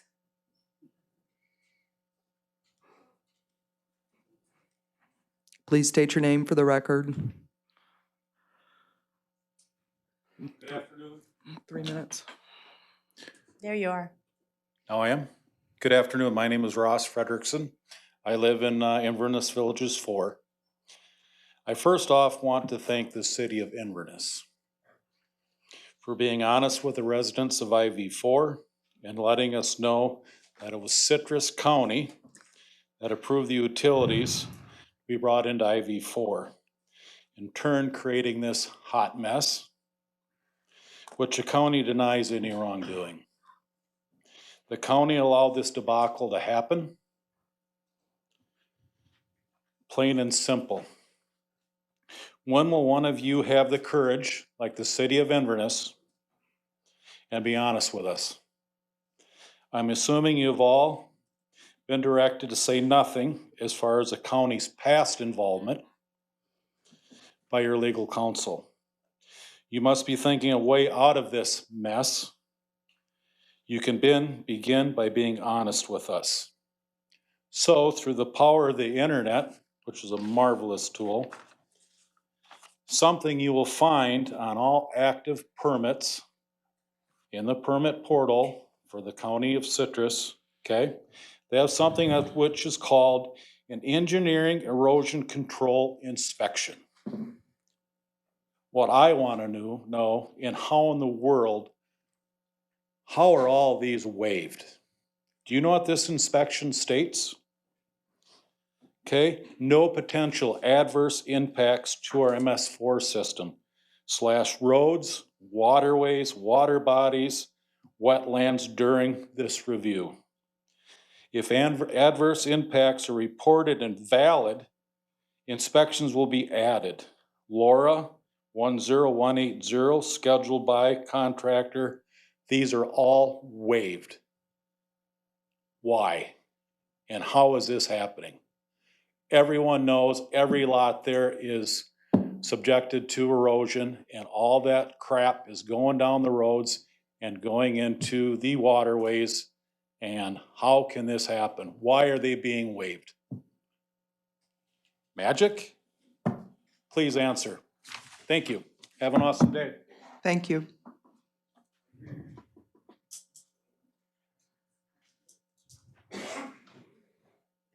Hello, I am Janine Eady, also obviously in Inverness Village IV. I'd like to address a little bit something different just to keep this on your radar because we were visiting the cold tundra for a week when the city of Inverness held their meeting, and in their monthly meeting they said that they would work with the county in developing a grant for us and to partner with the county to do this grant. I know in my previous job before I retired, I wrote many, many grants because things were never in the district budget for me to do things for my special ed staff. So I wrote many budgets, or many grants, and also have come to know that there are many grants that are left unapplied for, and many, many thousands and millions of dollars left on the table because people don't know about them. So I know that the city has reached out in that meeting. I wonder if they have reached out to you to partner on a grant that they are willing to write that would help with that and also would include some infrastructure. If they have not, I'd like to know when that's going to happen. And if they have, when is that grant going to be written so that it can help us also? Thank you. Thank you. Next speaker. Hello, my name is Reese Vance. Today, I am publicly calling for the Florida State Board of Ethics to open an investigation into the previous and current commissioners of Citrus County. For 3 years, the residents of IV4 have been attending every BOCC meeting, begging for help, only to be met with inconsistencies and gaslighting. The county has refused to take responsibility for the disaster they created, and the dismissive behavior from our elected representatives is pathetically appalling. It has become painfully obvious that the history of IV4 has all the plausible earmarkings of a quid pro quo between Van Heusen and the previous county commissioners. It is imperative that the county admits culpability and provides an equal monetary share of the cost and an equitable resolution to resolve the issues of IV4 the Citrus County Commissioners are complicit in. Thank you.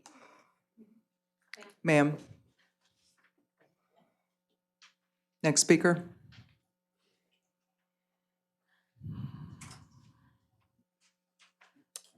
Good afternoon, Commissioners. Dr. Carmen Kubitschek, Inverness Village IV. I want to address Commissioner Davis, since you're the chair. The last meeting, Commissioner Schlebach made a comment that is really not true. We had 2.5 years ago had to beg you all to get on board with Inverness Village IV. That's when it became known all the problems that we were having. And if you recall, Commissioner Schlebach, you were in front of East Maryland when you said, what am I expected to do? I mean, I'm glad that you all are doing something, but like Mr. Ferguson said, the city of Inverness, I attended their meeting and I got more information out of that meeting than I have in the 2.5 years that I've been here. Your previous administrator, Mr. Randy Oliver, is responsible for a lot of the problems that we're facing now. And I agree that the work order has to stop, but I don't agree with the fact that it has to be all the homes. I think the homes should be completed. I know it's going to be a problem for us, but this is a problem that you all created. You created this by giving permits and not following what you were supposed to do. Your attorney, unfortunately, hasn't been giving you very wise counsel. I think that this all needs to be investigated. Your staff really hasn't even prepared you for a lot of information that's out there. The information that you have received has been from one of our own residents, you know, and she has done that multiple times, not just once. I would like to see what you have proposed. Where do we go from here? What are we supposed to do? I'm not getting any answers.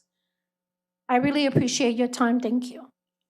Madam Chairman. Yes. I don't appreciate a citizen and that they were allowed to continue and say, I said something that wasn't true, but then never said what I said. Basically saying I lied. Just, oh, Commissioner Slayball said something that I don't think that should have been allowed.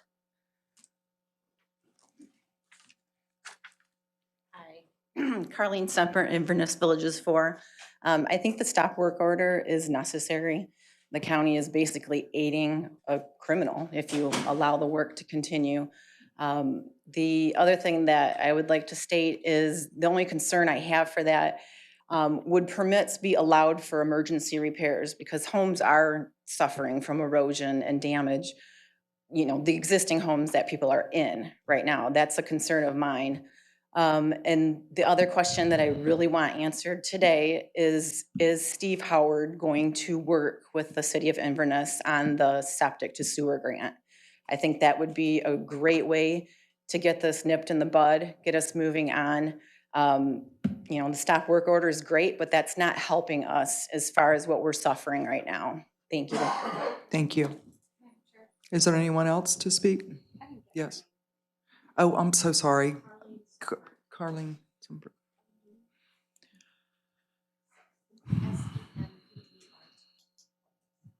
Hi, Stephen Black. Currently, my house is being built in Inverness. I understand, I'm sorry, sir, you're supposed to only address Okay. the chair. I appreciate everybody coming up, being concerned about their properties. I wholeheartedly agree with them. But you also have to take into the effect that it's gonna be a financial burden on those that are already having their houses built, and now you're going to put a work stoppage, and we can no longer get it built, okay? So I'm paying on a piece of property that I can't even live in because you guys are gonna stop work on it. To me, I don't think it's fair. We were duped. Every single one of us were duped. We were told that the roads were coming in, 90% of the community being finished. We were sold a dream, we believed it, but I don't think it's fair of the houses that are being built right now that's already had their permits approved, that you're gonna put a work stoppage on. You're gonna create a financial burden to a lot of these people and probably bankrupt them. And how fair is that for the people that are trying to get into their houses? I just wish that you would take into consideration the people that are trying to get into their houses that are almost completed. I appreciate the consideration. Thank you. Yes. Thank you, sir. Is there anyone else to speak? I agree with the last speaker. It's absolutely not fair. None of this is fair. Sorry, my time is up. That's why I started off by saying this is very painful to bring this forward, but we have to bring the various parties to the table because one of the things that we absolutely have to do is figure out how to get this paid for. It's not going to be out of the general fund. It's not fair to the other taxpayers that paid for their own roads. So this is really difficult. I agree with Commissioner Schleybaugh. I am sorry that some folks have come up here with a really negative attitude about this. The truth of the matter is that we have elections every 2 years. Got a lot of new faces up here since all of this stuff was born. Look, you know, Inverness has not reached out, I don't believe, to our knowledge, but I'll let Mr. Howard address that.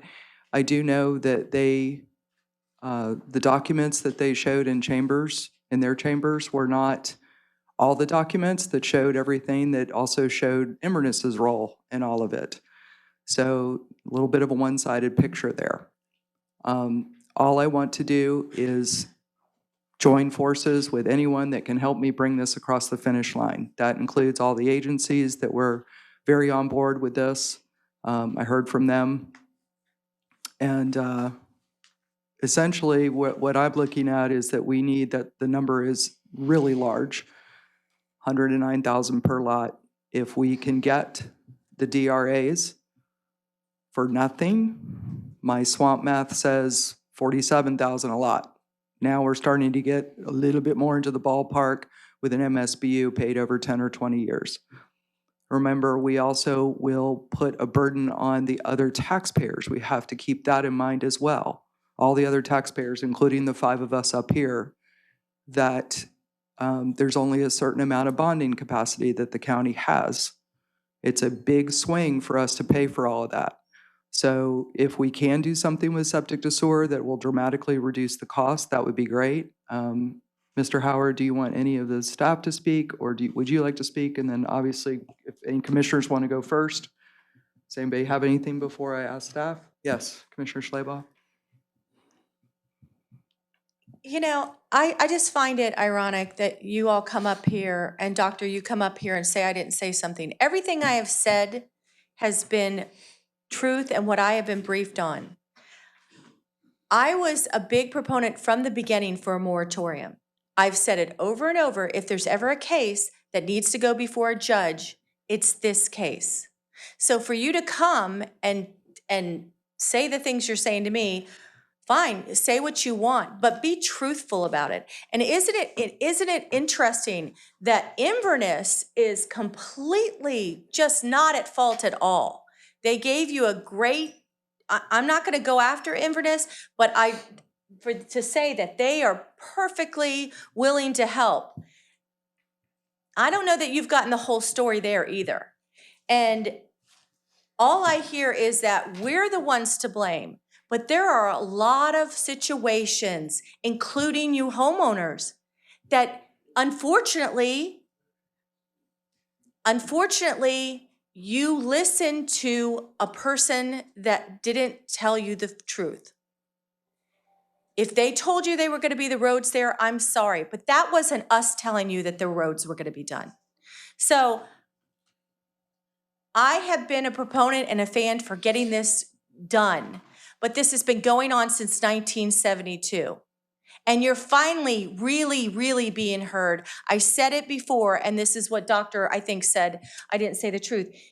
It's because of Commissioner Davis that this is really, state agencies are paying attention now.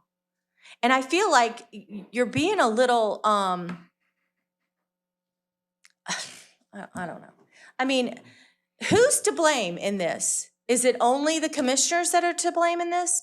We're the only one. We're 100% to blame as far as you all are concerned, because I hear half of you or a few of you want a stop work order, but this gentleman, Mr. Black, is like, please don't do that. I am very concerned for the 90 people that are in the middle of permit process of getting their home built. I have spent a lot of time doing my homework, and if it would give the state agencies the teeth to go after, August 15th, you're saying, to go after, if it would give... April 15th. April 15th, excuse me. April 15th, to give the state agencies teeth, there is some merit there. But I just think these people, these 90 people that are being just put through the ringer to even get a house built, that have construction loans, that are paying interest on the land. I mean, I don't even feel like you guys are together on that part. And that would be nice if you were a united front. Thank you. Thank you, Commissioner Schleybaugh. Mr. Howard? Chair, Oh, Commissioner I'm Finnegan. sorry. Excuse me. Commissioner Finnegan? Well, before we get staff started, I might as well throw out a bunch more questions. I'll tell you how this usually works, and I've been pretty quiet about this issue because, you know, you all come up here and say some things, and I write questions and I try to get answers. I'm going to be honest with you all, and I think Dr. Kubitschek kind of alluded to this about the information that we have. When you come up here and say things, I just have more questions. You're telling me things that I haven't heard, and maybe I'm just going to throw everything out there. Maybe we can all get some answers today. So, okay, I have a lot. Mr. Frederickson said that we, being the county, have waived erosion inspections. I didn't know about that. This is the first I've heard, so I also am very curious about getting some answers for that today.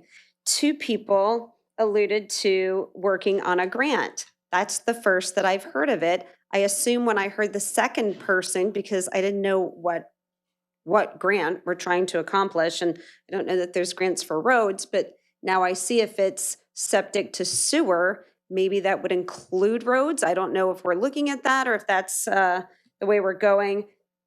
that seems pretty smart if we're doing that. Let's see, pardon me, because like I said, there's always so many more questions. I am worried about the burden on homeowners. And the last time we stopped permits, I was worried about emergency permits for electrical issues, AC, et cetera, plumbing leaks. I thought we had worked that out. I'd like to hear from our attorney. I know Mr. Grant said that DEP is suing Vandervalk. So I just want to clarify that DEP can't stop the permits. They have to go to court, but we can without going to court. So it's a little bit of a mess. So maybe we could clear that up. And just so everybody knows, you know, as a new commissioner, maybe all of us, I'm not sure, I can only speak for myself. I had no clue about the county with all the emails that obviously we saw after the Inverness meeting, having anything to do with it. That was news to me, as it was news to you. And of course, as a commissioner, you can understand, I wouldn't have access to old emails. I don't have access to that. I mean, I guess unless I did a public records request, but how would I know to do that? Nor any information with the city of Inverness. So that was also enlightening. So any of our staff that can help me understand, which obviously I think will help you all understand, I think by all of us would be greatly appreciated. Anyone else before I turn it over to staff?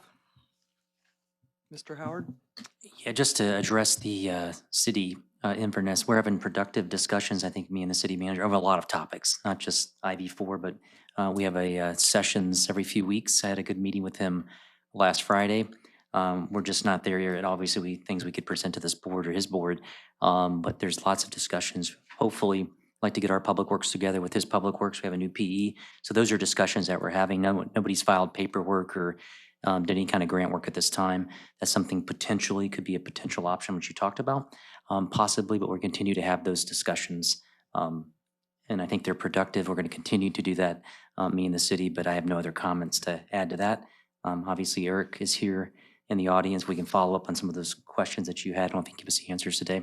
But obviously, this is a challenging dilemma, and we've done everything we can at a staff level to continue to look for solutions. And sometimes solutions, you can have a solution, but it's not feasible.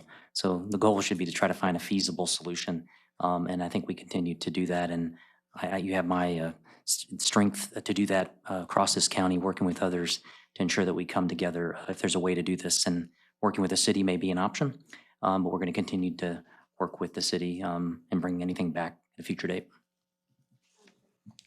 Commissioner Finnegan. To Mr. Howard, please.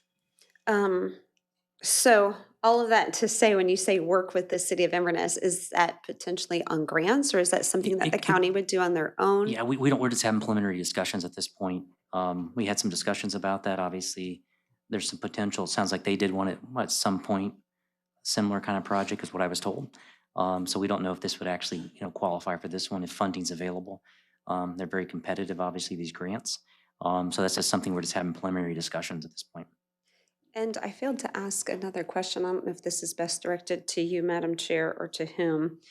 If this should happen, my question, even when we were stopping issuing of the permits and now the stop work order to April 15th, my question has always been, to what end?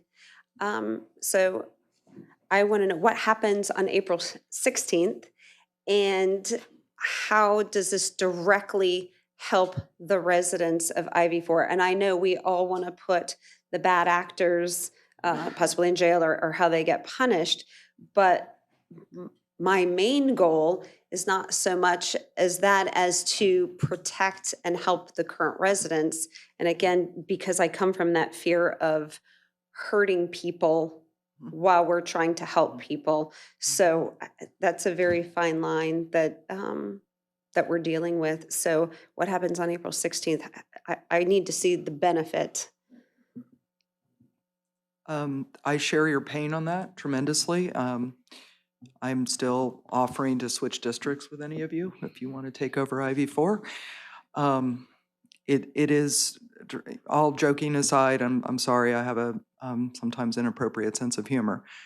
This is real for you guys. You live there. This is your retirement for most of you. This is your life savings. This is brutal. And even though I make inappropriate jokes sometimes, please know that underpinning that is a real desire. Although with the one speaker that talked about ethics violations, I pretty much wanted to say, okay, I'm done. I'm done. Y'all are on your own. I'm done. All I can do is just keep pushing forward. To Commissioner Finnegan's point about this hurting some of the homeowners that are at a really dicey point in their construction, and they have construction loans and they're this and that. We have to look at the bigger picture. This is the only reason I brought this forward. I'm really devastated to bring this forward, to tell you the truth today, but we have to get that, we have to put some teeth, give the agencies their teeth back. We have to bring the folks to the table to try to find an equitable solution. And some of this, a lot of it, is going to need to come from Anton van Usen, Vander Valk, and even Casalta Realty. And so if we all put our heads together, and I will certainly not be the one to negotiate any of that because I know my name is mud with those particular parties, but if we can negotiate something to get some sort of resolution, whether it be, and I've been on this job long enough to realize a lot of times it's bits, you get percentage here, percentage there, and then all of a sudden you've got a reasonable, workable solution for everyone. We cannot put this on the back of the general fund taxpayers. Can't. We just can't. So, and I believe I just usurped Commissioner Kennard. I'm so sorry. I'm not running a very good train today. I apologize. That's quite all right. I would just like to give a gentle reminder to the board that our county administrator and the city manager, both city managers, have worked very well together since he got here. Steve has a very good working relationship with Eric Williams. I have the utmost confidence that the two of them will continue to work together to try and find a solution. If there's a utility grant that can help defer some of the cost or cover some of the costs, and we can get there, and ultimately it helps, I have no doubt we will get there. Both have proven track records of success. We should not, and I would encourage this board to not pick a public fight with another governing body in the county based on public input. Have confidence that our county administrator is doing what he needs to do to bring these things forward to us, and then we can make the decisions as a policy board, yes or no, if we're going to proceed with it. The other part of this, based on we've left the motion a little bit here. I did not intend on supporting this. In general, on the surface, I am opposed to stopping work on these houses that are under construction. I understand that's going to cause financial harm to some, and I hate that. I hate that government is intervening and potentially causing some issues there. However, having sat here since 2016, staying the course has not gotten it done for these folks. We continue to see homes being constructed out there. We continue to see eroding streets and no solution in sight. If this is something that potentially could help, having this work stop order in place, running concurrent with the moratorium on permits until April 15th or 16th, whenever the date is, then I'm on board with it, and let's see what can change out there. Again, staying the course, doing the same thing that we've been doing in the past has not worked for years now. So I'm going to support it, and I hope that you will too. Thank you, Commissioner Kennard. Appreciate that. Would anyone else like to speak? Commissioner Schleybaugh? I'm going to just say one thing to this board and that to remind them that, yes, we don't want to pick a public fight with another city or a government entity. But is that government entity picking a fight with us and giving out information that is then we're getting attacked for? So that's what we need to be careful about too. It's not a one-sided thing, and we need to work together for this. And I originally have my briefing, I wasn't going to support this because there's 90 people that have homes in the process of being built. I do appreciate that this would give teeth to the government agencies, but I am not going to support this because the black shirts out here aren't even together on whether we should support it. So I'm not going to support it. Commissioner Bays?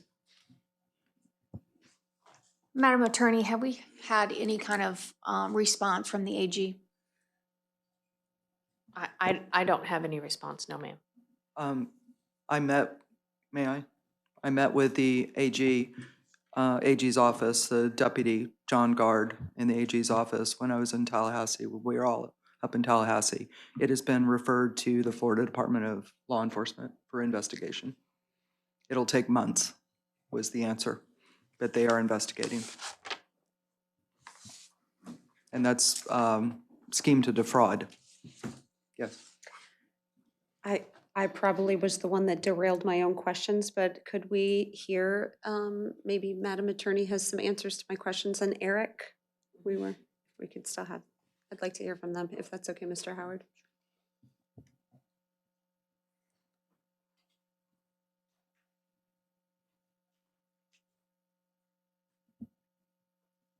Hello, good afternoon. I'm hesitant, as Commissioner Kennard mentioned, speaking off the cuff to questions from the audience on things that may have been done years or decades in the past. We take every application, every permit on a case-by-case basis. So I'd be happy to sit down and look. I think the gentleman left a sheet of paper. Look at those cases in the portal, but and prepare a proper answer. I know there's active cases with law enforcement. There's open public records requests, so I would hate to say anything off the cuff in a public forum that would muddy the waters or maybe make it more complicated. I know that doesn't. That's actually a perfect answer, and I'll address that further. But Commissioner Bays just signaled. Are you done? No. No. Okay. Sorry. I agree, and I am sorry to put you in that position, and I realize for years past, and even before you got here, you wouldn't know, but it seems like up until we stopped permitting, I didn't know there was an erosion inspection, and I don't know if you could speak why we would waive one. Maybe not referring to this, but in cases maybe where it would be waived, just for my own edification. Commissioner Finnegan, I'm going to side with Mr. Howard and Mr. Landon on this.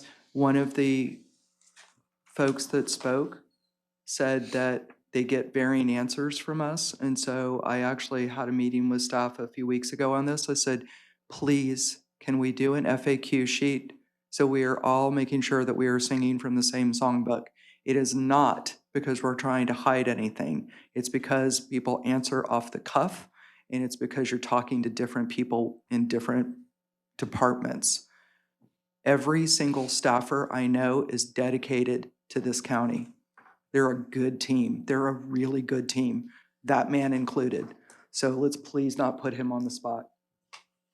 But he will get answers, and we'll have him at our next meeting, and probably ahead of time, and maybe we could actually put that on the FAQs list. Sure. Fair enough?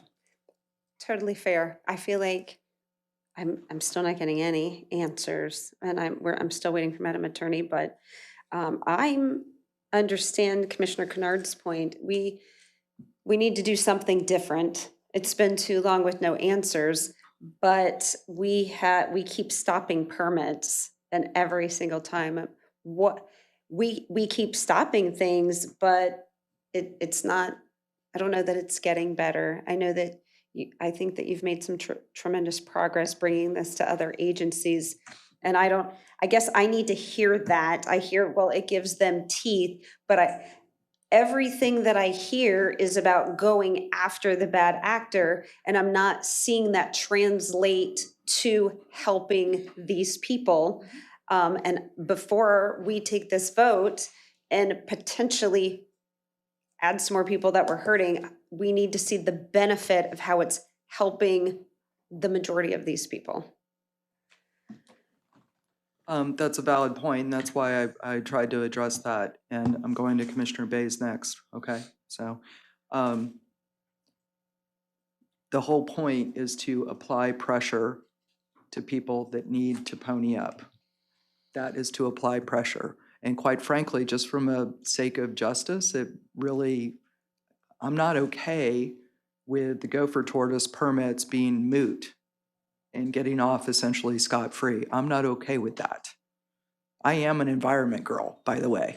I am a nature coaster. I grew up here. And honoring our nature coast is near and dear to my heart, and it's not okay to get away with this and make it all moot. Is that enough, or can I go to Commissioner Bays now? Go to Commissioner Bays. I think we've taken some pretty important steps and that we have put ourselves in a good positions with other agencies and tried to enforce their regulations. And I think we need to see how those intentions play out. I keep hearing this teeth, put teeth into it. My biggest concern is there any teeth? What are the ramifications? And I think that's, we take all these actions and motions and steps to do this, but at the end of the day, I heard one agency earlier today, it's like, if it's a $2,500 fine, so what? So, the rubber's got to meet the road somewhere. Are we going to put some teeth into it that makes it painful? And I'm not talking about just specifically this case, but it's everything going forward.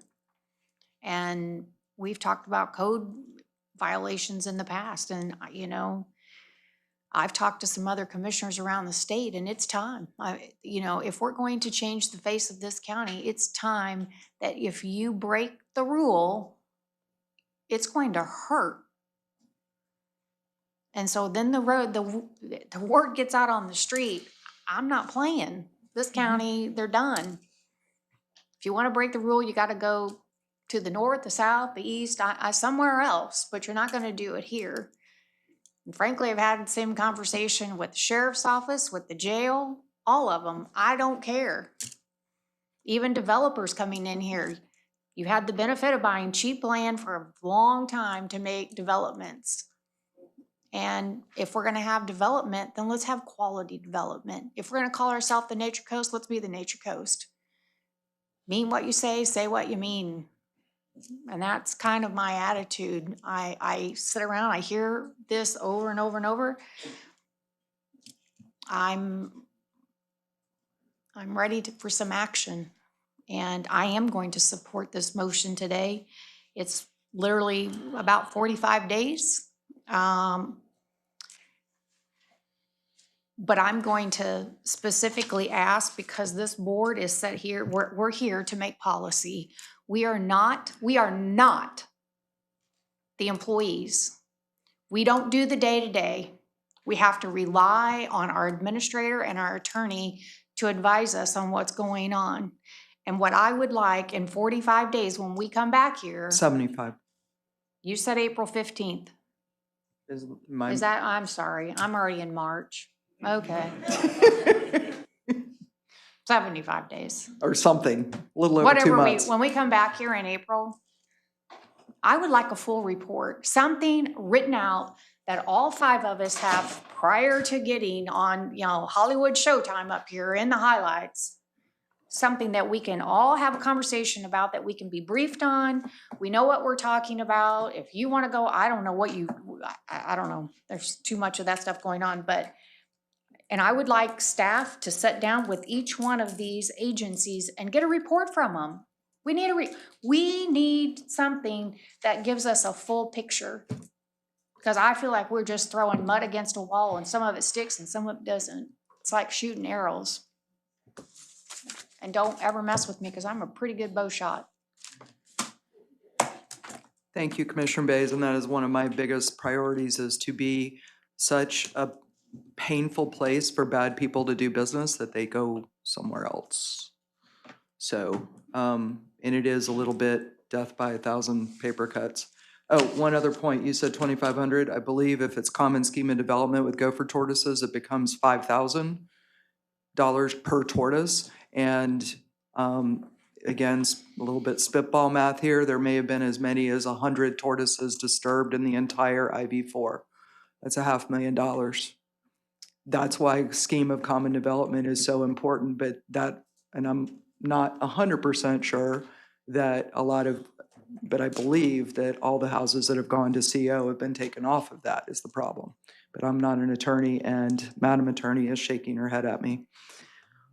Yes, Commissioner Schlebaugh. I would like to give my time back to Commissioner Finnegan because she asked 5 really good questions and I didn't hear one answer. Now, I understand what you're saying, Eric, but there are questions that we ask over and over, and you all come and you throw your mud at us, but we have asked questions and we ask and we ask, and we're getting different answers just as you are getting different answers. We're also being told, don't say too much, don't anger other government agencies, da-da-da-da. Frankly, I'm angry. We inherited your development, and I want to see it done properly. You've invested all your money into it. So if Commissioner Finnegan wouldn't mind going through her 5 questions, or I can ask them for you, but I wrote them down, what you said, and she didn't get one answer. Madam Chair, this is way out of line. All of our questions from the board should be directed at our staff.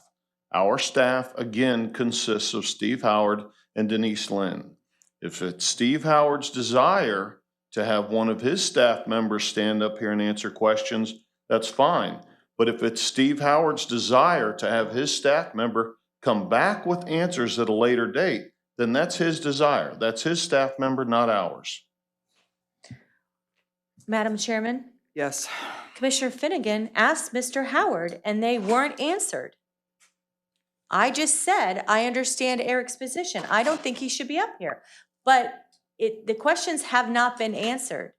And we have a lot of questions that don't get answered by the county attorney or our administrator. You know, I'm not getting answers. Here's what we're gonna do to try to bring this in for a landing and calm tempers. I want a list of questions right now, spoken out loud to Mr. Howard. He will decide if any of them can get answered right now or if any of them need to be waited on, which probably a fair number of them do need to be waited on. But we will get the answers. So, Commissioner Finnegan? I'm satisfied with my answer, Mr. Howard, because you obviously are just working in partnership with the city of Inverness. I just want to recap, make sure that I heard you correctly. Not 100% sure if there's a grant on the table, but obviously that's something that you may explore. Yeah, I think there's strength in that for agencies, a joint grant. That's why I'm real interested in that opportunity. If in fact, we could do it. Eric's not prepared today, but that could be something that we would get at a later date. Those were the answers I felt like I got. Madam Attorney just hasn't had the opportunity yet, so. If we have answers, we'll give you the answers, because I'm about seeking the truth. So if I have the truth, you're going to get it from me. I'm not hiding anything. If you get made up answers, it doesn't help anyone. Yeah, so we don't operate like Enron, my administration. Commissioner Schlebaugh, do you have any other questions besides Commissioner Finnegan's list? Yeah, the DEP can't stop permits, but the county can per bill grant? Madam Chairman, that's a question. Okay. I don't know why Mr. Grant said that. You're asking me to respond to something that he said. He's a lawyer. I'm a lawyer. I don't agree with him, so. Madam Chair, that wasn't my Exactly.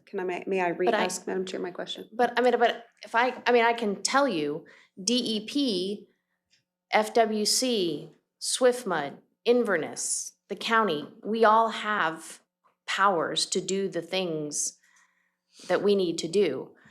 DEP has powers to enforce their laws, the laws that they administer, and that's what they're doing with their lawsuit. We have the power to enforce the laws that we pass, that we have. I don't know why DEP needs our help. I don't know why FWC needs our help, but that's the question that's before you. The FWC, I guess, you all met with the people from the officer was here. I saw him talking to y'all. I saw the letter that the biologist wrote about the tortoises. I don't know why they want your help. They've just asked for it. Madam Attorney. I can actually answer that, but carry on. Well, Madam Attorney, if I may interrupt. Commissioner Finnegan, just wait a minute. Well, I thought she was It's- answering it because I have the floor. Is that? No, I had called have on the Commissioner floor. Schleybaugh. Excuse me. I would just like to tell all of you that there are actions pending. There are criminal actions pending or have been recently determined. I assume that's what, I'm sorry, I don't know his rank, but the officer that was here Lieutenant. was involved with the gopher tortoise issue. That went to court. It was decided, from what I heard, there's either probation or something I heard the commissioner say. So you guys have to be very careful in what you say. And I know the public doesn't like me advising you this, but my interests are not you each individually, but the best interests of the county. And right now, it's not a good idea for the county to involve itself in all of these different enforcement actions that are going on. I know some people want you to involve yourselves in these other actions to help these other people, but I don't know if that's in the county's best interests. So I got a very threatening letter, as you all saw. I sent it to your emails from Mr. Dixon on behalf of Vandervalk Construction, where he lobs some pretty good threats against you all about the things you say.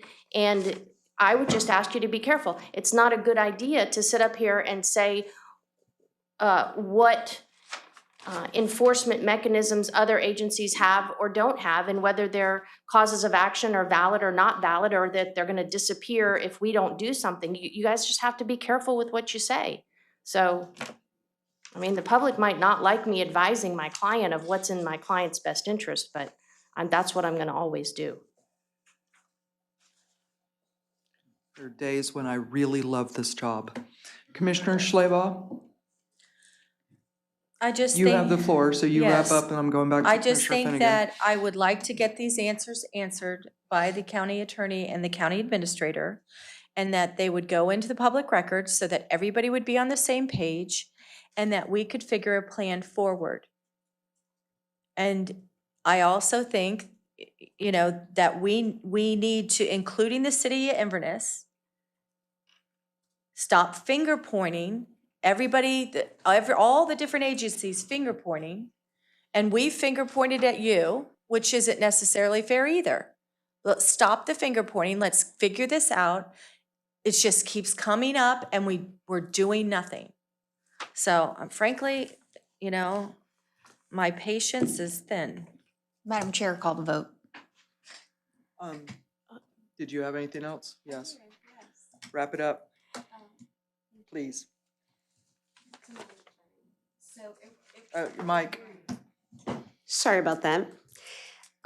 It wasn't necessarily my question commenting on DEP, but since Mr. Grant had said DEP was suing, DEP has their own power. They're having to go to court. We're being asked to do something without going to court. So that set off a question in my head for you regarding your legal opinion for us, because obviously another agency isn't just saying we have power and we're stopping this. They're suing and going to court. So, in my mind, is that legally the appropriate way, sue and go to court, or we just can unilaterally say we're allowed to do this when other homeowners are affected? That's my concern. And I will directly answer that question.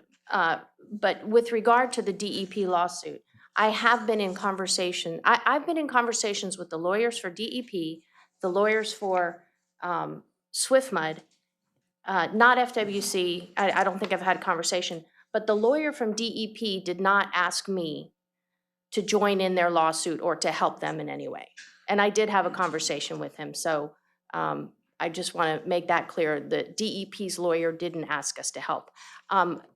And all I can say to answer your question directly is the reason that this is on the agenda is because a commissioner put it on the agenda to ask you to take that action, and did not put it on there to file a lawsuit or do anything like that.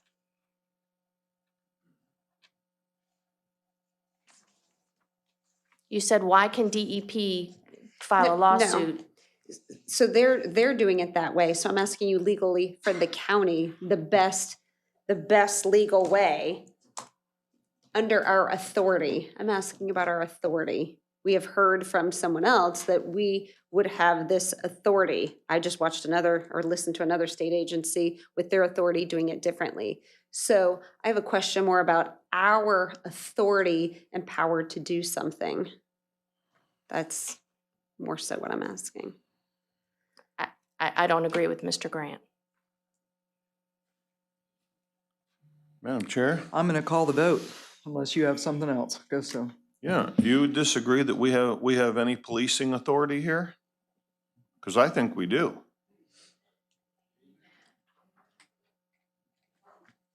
Yes, sir.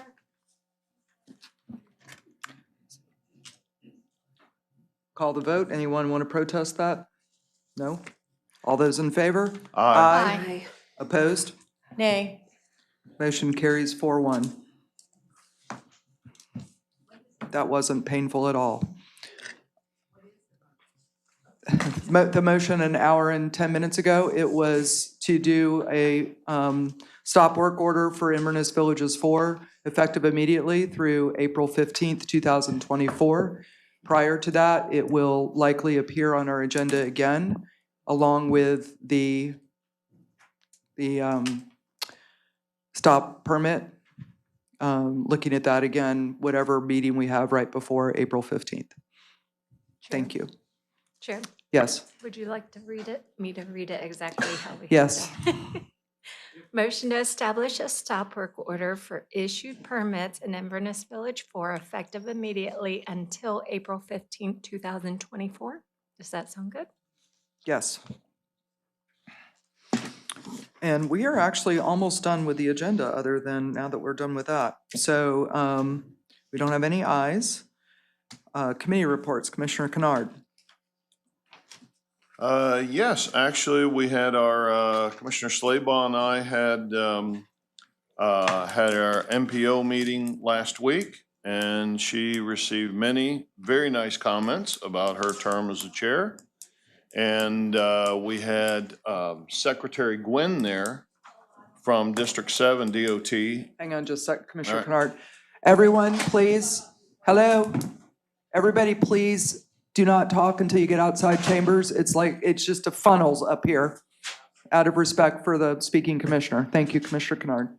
So Secretary Gwynn was there, gave us an update on a few different things. He talked about our legislative appropriation requests and expressed his wish that whenever we do make appropriations requests, that we specify that if those appropriations are granted, that they come out of the general fund or appropriations funds from the legislature and not out of the state transportation trust fund. If ultimately the legislature would fund any of those requests out of that trust fund, then that money has to come from a different ongoing project inside the county. That there's no new money that shows up, they just have to pull it from a different project.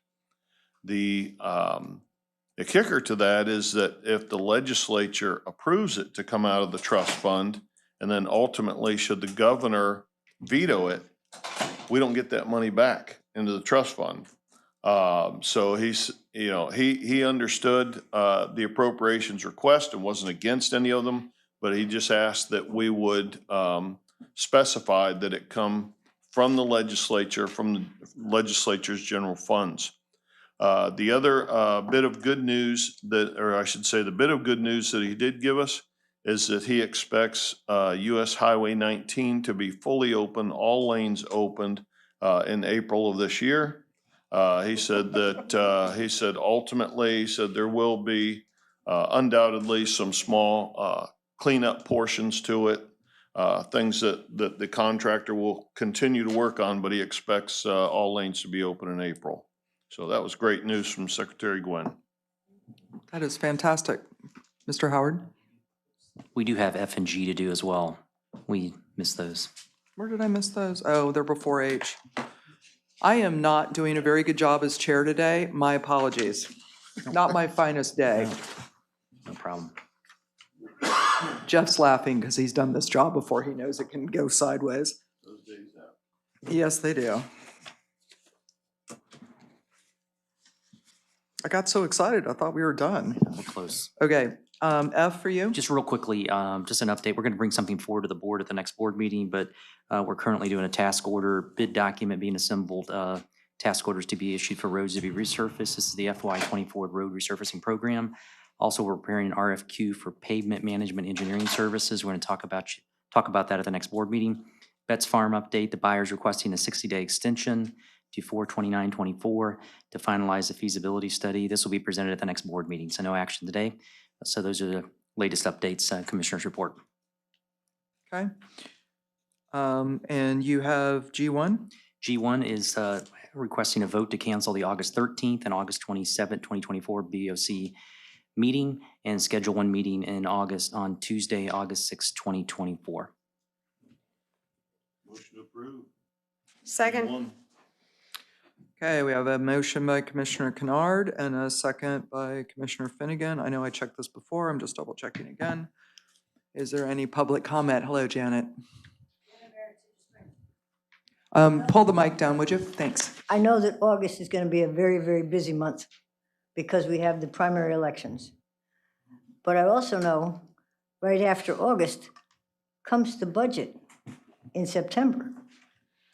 I'm hoping that you have all of the information you need so that there is only need for the one meeting in August to do the budget for September, because it comes up very, very quickly, because it's usually the first, we move the September one to usually to the first week, because the second week you have to have it approved by the 15th. So if you're gonna cut 2 meetings and make it into one, does that mean July we're gonna have some longer meetings with the budget people and with the people that have to show their budgets to you and get their budget approved? Otherwise, I have no problem with one meeting in August. Thank you, Janet. Anyone further? Mr. Howard, you want to comment on that? We will do our best to make it happen. All righty. We will ensure that we do it efficiently and effectively. Good answer. Any board discussion? Seeing none, all those in favor? Aye. Opposed? Motion carries unanimously. And now we're on to committee reports, yes? Commissioner Finnegan? Nothing. I had nothing in the last 2 weeks. Commissioner Bays? Nothing. Commissioner Schleybaugh? Commissioner, I missed the commissioner time, right? No, this is committee reports, and then we're going to you. Oh, okay. No, Commissioner Kennard covered it for me. Okay, then you're up with K1. Okay, K1. Let me see.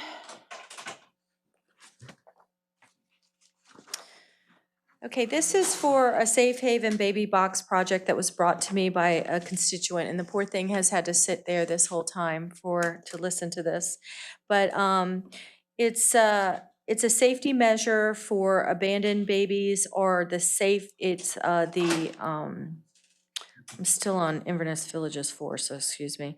The safe haven laws that are enacted, there's only so many states that do it, so that you can give up a baby rather than without any ramifications, and that baby could be put up for adoption. There's over 22,000 abandoned babies a year in the United States, but that doesn't count the babies that the parent, the mother has never seen a doctor, that has undocumented babies. And they are put in backpacks and thrown in dumpsters, and there's just many cases of it. In this case, I think this is a no-brainer because we have the funding through private donations. And I said it in the paper at the Chronicle that if it could save one baby's life, it is well worth it.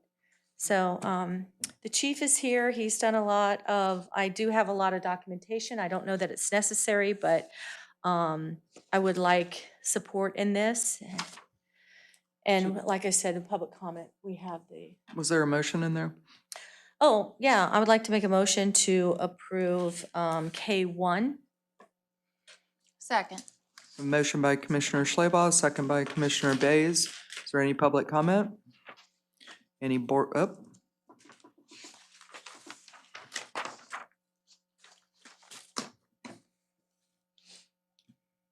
Hello, Ms. Halstern. Hello, how are you? Do you state your name for the record? Yes. My name's Fallon Halstern.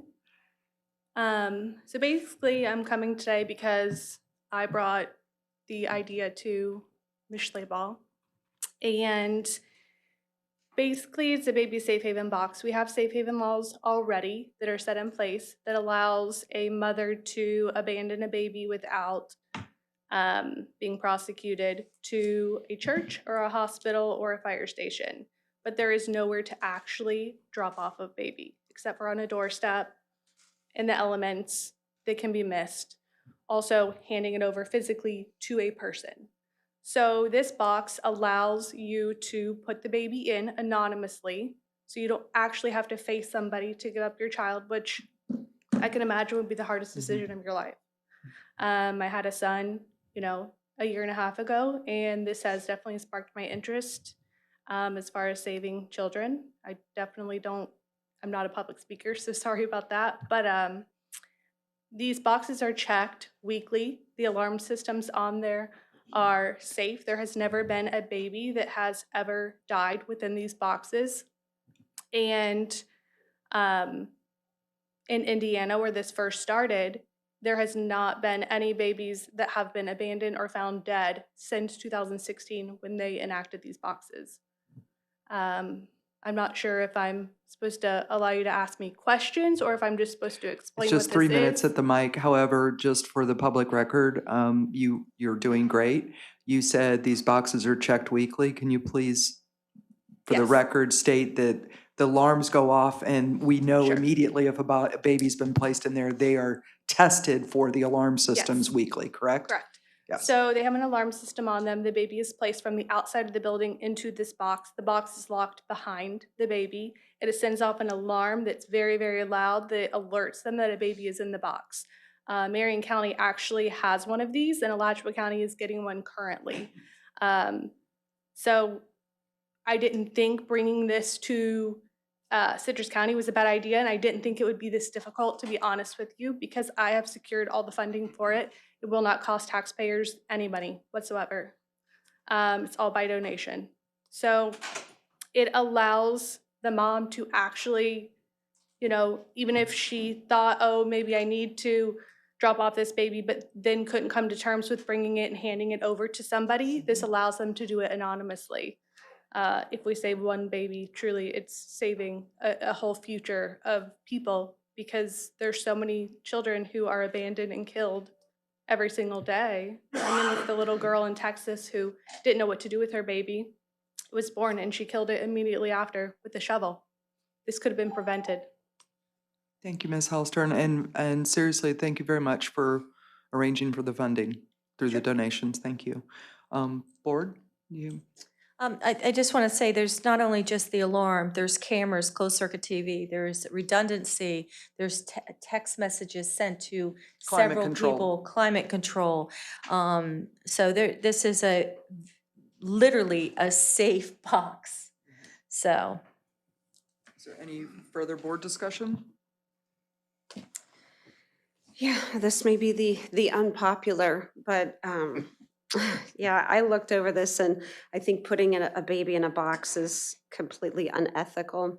I think that we may create a problem that doesn't exist. I remember being probably not even double digits. I might have been. I was quite the news watcher when I was a kid and was horrified to see on the news that some young mother put a baby in a dumpster, and you never heard of such a thing. Well, guess what? After that made the news, they promoted it. There were all kinds of babies in dumpsters. Hence why we have safe haven laws. There's a good reason, I'm sure, why Florida's law, which if anyone is looking it up, I have printed it out here, Florida Statute 383.5, it does not allude to leaving babies in boxes. When I read the backup information, it puts all of the burden and the liability on the county. And I appreciate and thank you for, I know it comes from a good place in your heart, Ms. Helstern, and raising the money, but it will be taxpayer money. It's constant upkeep with this. That's of one of my concerns. I have quite a few. So it will take taxpayer dollars to maintain these. The backup information shows all the things that now the county has to do. We're going to be liable for that. I understand that there's alarms and there's all these different bells and whistles, and it's checked until it fails. Then the county is completely liable. And then what would be the plan? I don't know if that's more taxpayer dollars, advertising this. So now, obviously, just because we have it, people don't know.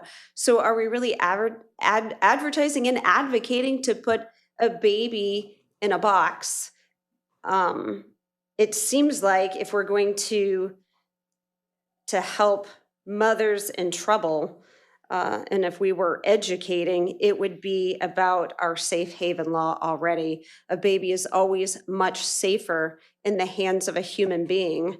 We're talking about, well, if they can't do this, maybe they'll beat the baby or do these horrific things.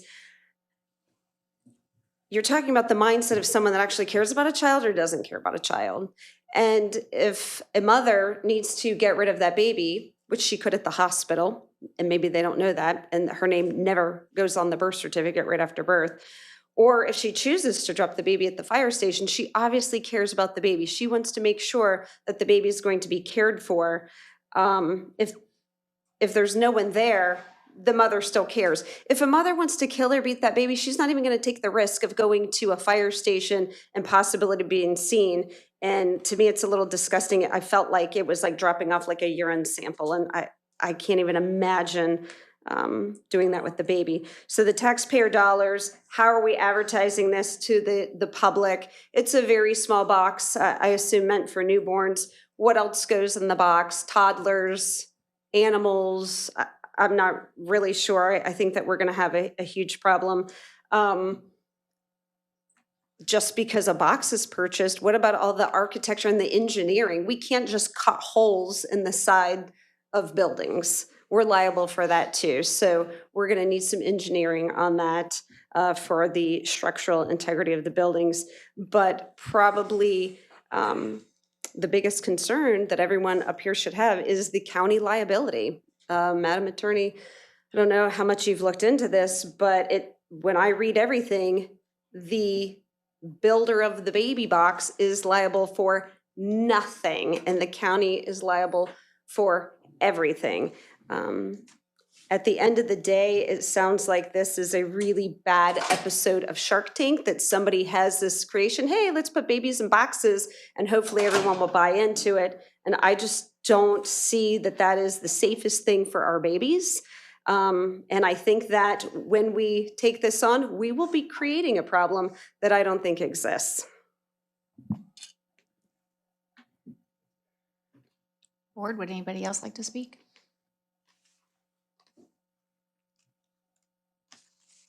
No. I think we've already done open to the public, correct? Okay. Yes. Board, there's a motion and a second on the floor. Call the vote. All in favor, say aye. Aye. Any opposed? Nay. Motion carries 4-1 until the. 3-1. 3-1, I'm sorry, until the chair returns. Commissioner Slaybaugh, are you finished? Yes, ma'am, thank you. Commissioner Kennard? Nothing. Commissioner Finnegan? Nothing. Myself, Rebecca, you know, I did hear some good news in Tallahassee.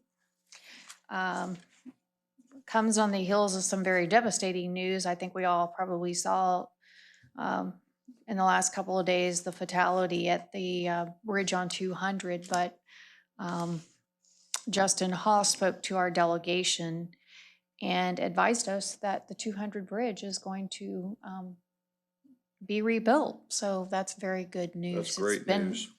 Been a long time in the coming.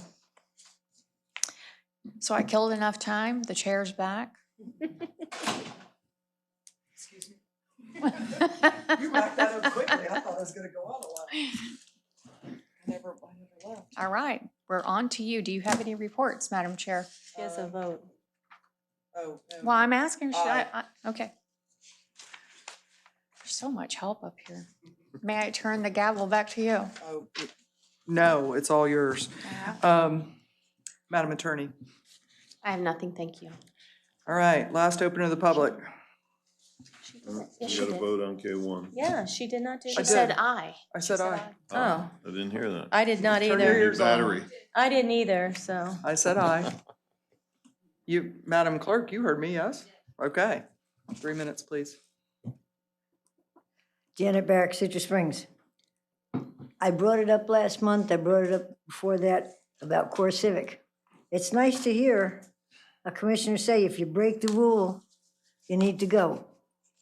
Hopefully, someone is looking into Core Civic and what can be done with the jail, whether it be taken over by the county or whether it goes to a different company or not. But we can't just let things slide and slide and slide.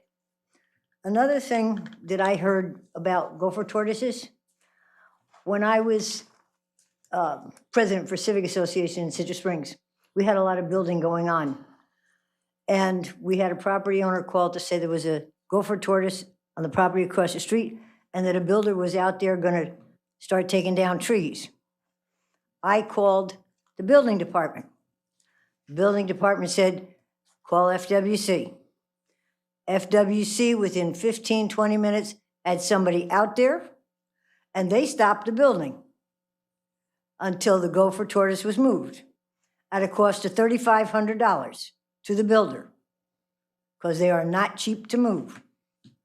But it was FWC that stopped the building. So there are departments out there that are in charge of their specific areas.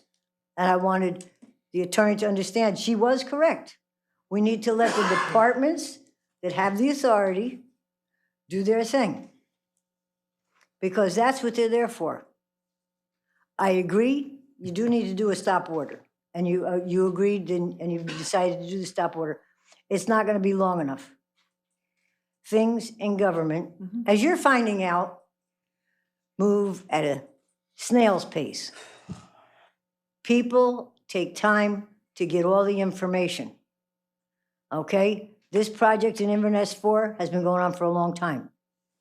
In Citrus Springs, the county did not accept any of the roads until they were paved.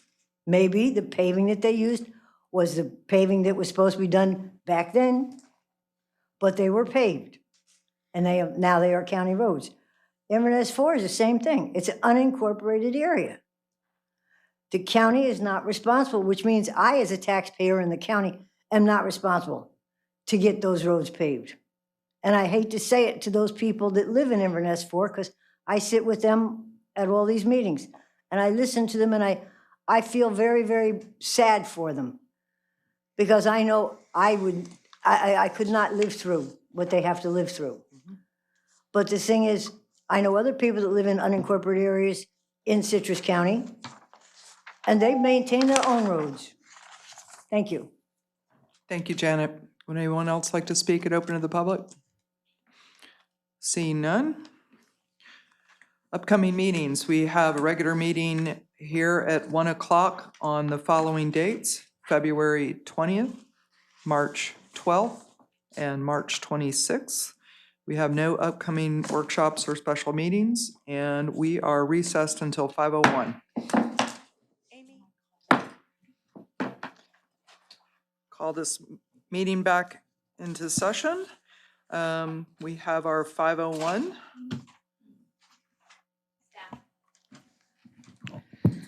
All right, this is an application to amend a development agreement. I do have the applicants here. I don't know if they want to speak or they're just going to be here for questions. So up to you. I hear from the audience just questions, so we'll go from that. All right, this amends a development agreement for Crystal Point Phases 2 and 3. Crystal Point is a development on Citrus Ave up in the very northwest part of Florida, and Phase 1 is developed.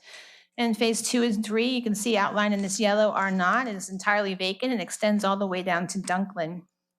So this is the development agreement existing. It was done originally in the 90s, amended somewhat in the 2000s. And this was kind of the layout that used to happen back then.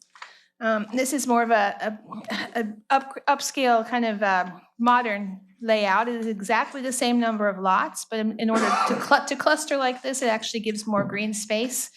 Staff has reviewed this, has no concerns with the agreement amendment in your package. And that's all that's changing is the layout that you're seeing and not the number of lots. That's it.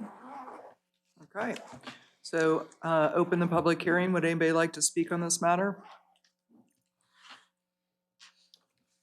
While they're coming forward, I apologize. This did go to the Planning and Development Commission on December, and they did recommend approval. Sorry about that. What was the vote? For the record? It was unanimous. Thank you. Thank you. Janet Barrick, Citrus Springs. I take Dunklin a lot of times to come to Crystal River. The area that they're talking about, when we get the floods, they get flooded. And I'm wondering, is there going to be more DRA put in? Because if they start building on some of these lots and putting people in trailers over there, they're going to be underwater before they even start. And that's not fair to the people that are buying in or going to rent or whatever, because most of that is underwater land. And that, I'm not objecting to, redoing what they already have, but what I'm saying is, are we taking into consideration that it is a floodplain over there? Thank you, Janet. Board? I would assume that the applicant needs to have an engineered stormwater plan for this? That's correct. They do show some areas of DRAs on here. They're conceptual. This is platted, so they will have to meet county requirements for stormwater and in any infrastructure, including the roadways. Based on competent substantial evidence, I would make a motion that we approve DA-2023-00002 and direct the chairman and clerk to execute the development agreement. Second. Okay, we have a motion by Commissioner Kennard and a second by Commissioner Schleybaugh. Is there any further board discussion? Seeing none, all those in favor? Aye. Opposed? Motion carries unanimously. I'm all about green space. I think that that's a wise decision to have more open public space. So with that, we are, actually, do I have to read anything else? Nope. We're adjourned.